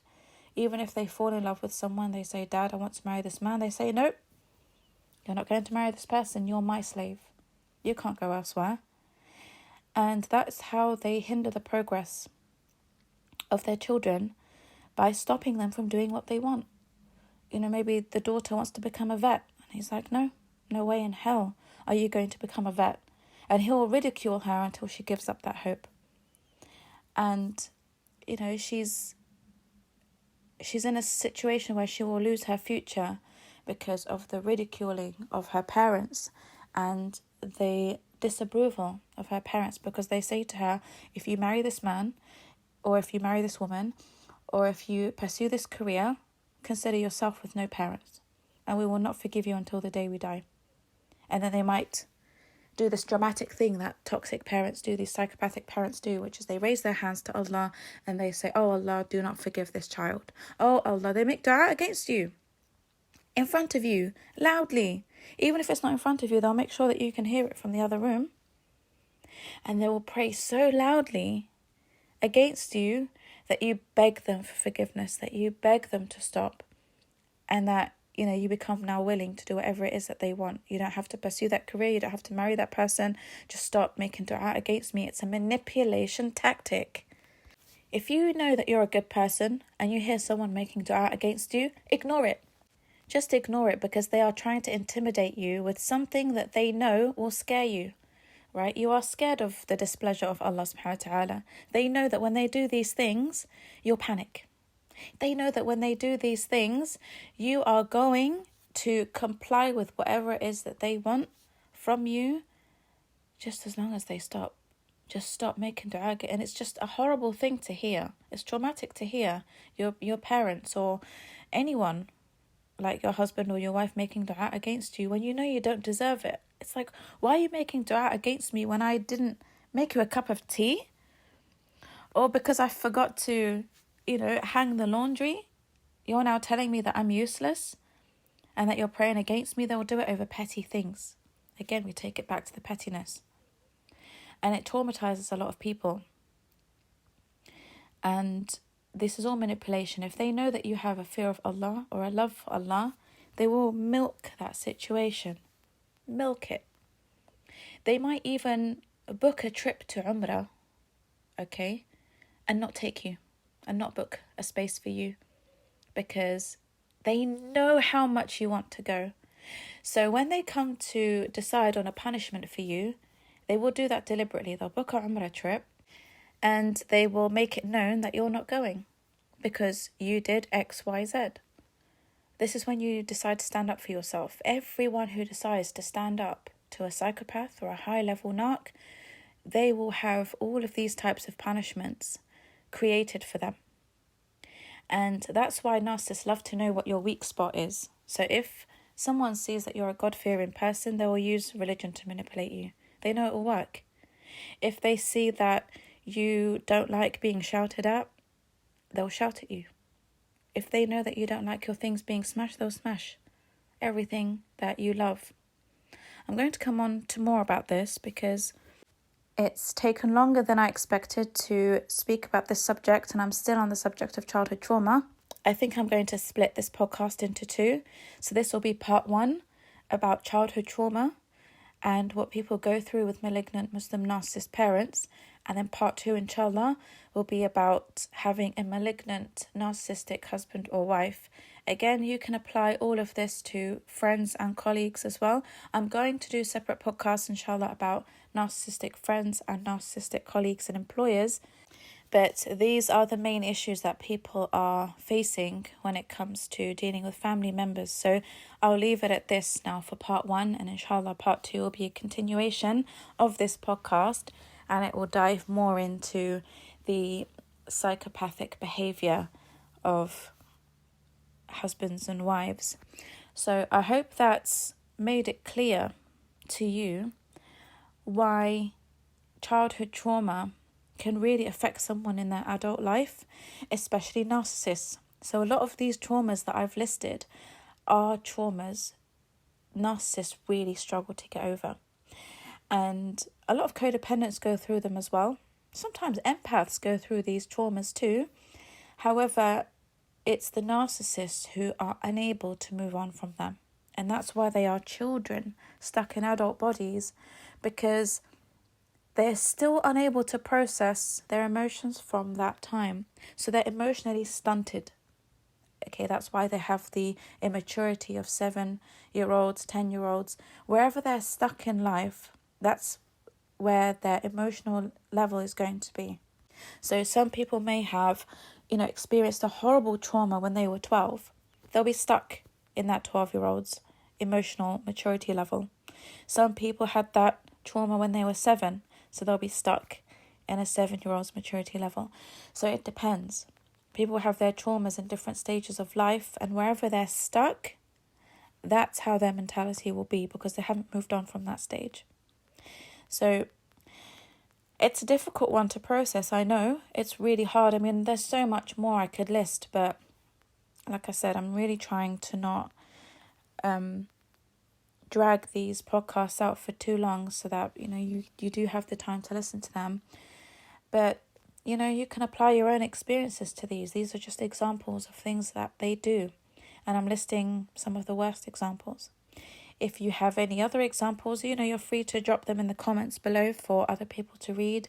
Sometimes people really do find the comments helpful, especially when they know other people are going through it as well. So I do want people to know that you're not alone in this. Most people have gone through so many childhood traumas, and that's why, we have all these disorders in our society, and that's why they're growing in our Muslim society, because now that mental health is being spoken about more, we are noticing more and more people, talk about their experiences. And, it's not something to be taken lightly. And this is why it's very important to not marry people who have not addressed their childhood traumas. If you marry someone who is still holding a lot of anger and resentment towards their parents, they're going to take it out on you. I'm sorry, but they're going to take it out on you. You will end up being their punching bag for everything that they've been through. And even if you don't become the punching bag, if you are a codependent with unresolved childhood traumas, you will seek so much validation, attention, love, care from the wrong people. All that attention, love and care that you didn't receive from your parents, you're going to look for it in narcissistic people who resemble your parents, okay?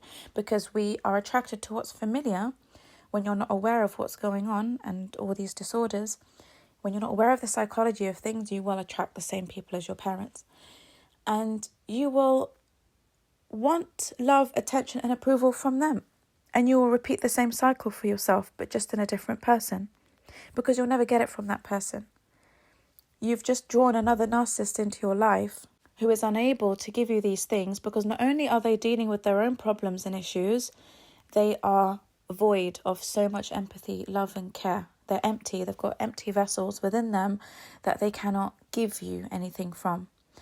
So this will reinforce and confirm that you truly are someone who is not worthy of love, care, attention, approval, validation, all of those things. It will just confirm what your parents had put you through. Like, yeah, every time I meet someone, they treat me the same way my parents treated me. I must not be worthy. My parents were right. And then you develop self-hate for yourself. And then what happens next is that you now become narcissistic. And that's how codependents become very toxic. I'm going to do another podcast about toxic codependents. Toxic codependents are people who have gone through so many abusive relationships until they realize, I am a nobody, I am a nothing. No one loves me, no one wants me, no one values me. And this all manifests into a deep self-hate. And narcissists, at their core, hate themselves. So when you start to hate yourself as well, you've now taken on the disorder of the psychopaths who abused you, and now you start acting like them. Now you start becoming the manipulative one, the one who lies, the one who cheats, because you believe that that's the only thing you can do in life because you're not worthy. You're not worthy. So toxic codependents can actually be very malicious, very vindictive, because they're taking revenge on everybody. They're taking revenge on the world, taking revenge on their parents, and they're taking revenge on themselves because they look at themselves as someone so disgusting that what am I even doing on this planet? Not even my parents love me. So they just turn into very toxic people, and they will become their own abusers, unfortunately. These people can be helped. They can be saved if they're caught in time. And, these are people as well who really resent religion. They hate religion. They don't like Allah. They are angry with Allah. And they are angry at the life that they have. And they are angry because they believe that Allah punished them with the life they have and the parents they have. Okay, they're jealous of everybody who has a good life. They're envious of everyone who has a good life, and it all comes back to childhood trauma. So this is how these people push people out of the deen. Okay, I'm making podcasts about this because it is so important to address this disorder and highlight how people are being pushed into atheism and maybe other religions as well, because no one wants anything to do with the deen after dealing with toxic parents. So there's still a lot more to unpack. There's still a lot more to unpack about this toxic codependent and this anger people have for Allah. I'll do another podcast about this anger people have for Him and the life they have. And they are the hardest people to counsel. If you have a client who hates Allah, astaghfirullah, I know it's bad to say, but these people really do hate religion, they hate Allah, they hate everything the Prophet Muhammad ﷺ said because of how their parents used it to justify so much abuse. They are the hardest people to counsel. I actually find narcissists easier to counsel than toxic codependents. It takes toxic codependents a lot more time to heal than narcissists do. I know that sounds bizarre, but because of the hatred they have for the deen, and because they believed once that they really were good people and that all of this happened because they were a good person, in order to unpack that for a toxic codependent, it takes ages and it's very difficult. So I just wanted to highlight that, inshallah. I'm going to stop here. So thank you to everyone who's still with me until now. I hope you've managed to stomach everything that I have said to you today, and that it's given you some clarity and inshallah some closure as well as to why people go through these traumas and why you haven't received closure from your parents in regards to them, and how people can be so toxic behind closed doors even if they do present that religious facade. I hope it's given you some understanding, inshallah. So the hadiths and the Quran verses that I wanted to explain in this podcast, inshallah, I will explain in the next podcast, which will be part 2, a continuation of this one, okay? So as always, do like the podcast if it's helped you. Please do share it with others who will benefit from this, and do subscribe to the channel if you want more content about the Islamic perspective on narcissism. And again, if you need one-to-one counselling and coaching, I do offer this service. My email is below. Just drop me an email with a brief about your case and I'll get back to you, inshallah. And if you haven't read the book already, do grab a copy. It's called The Muslim Narcissist, and it will help you so much, inshallah, to understand yourself as a person and the people around you. Okay? So until the next podcast, inshallah, assalamu alaikum wa rahmatullahi wa barakatuh.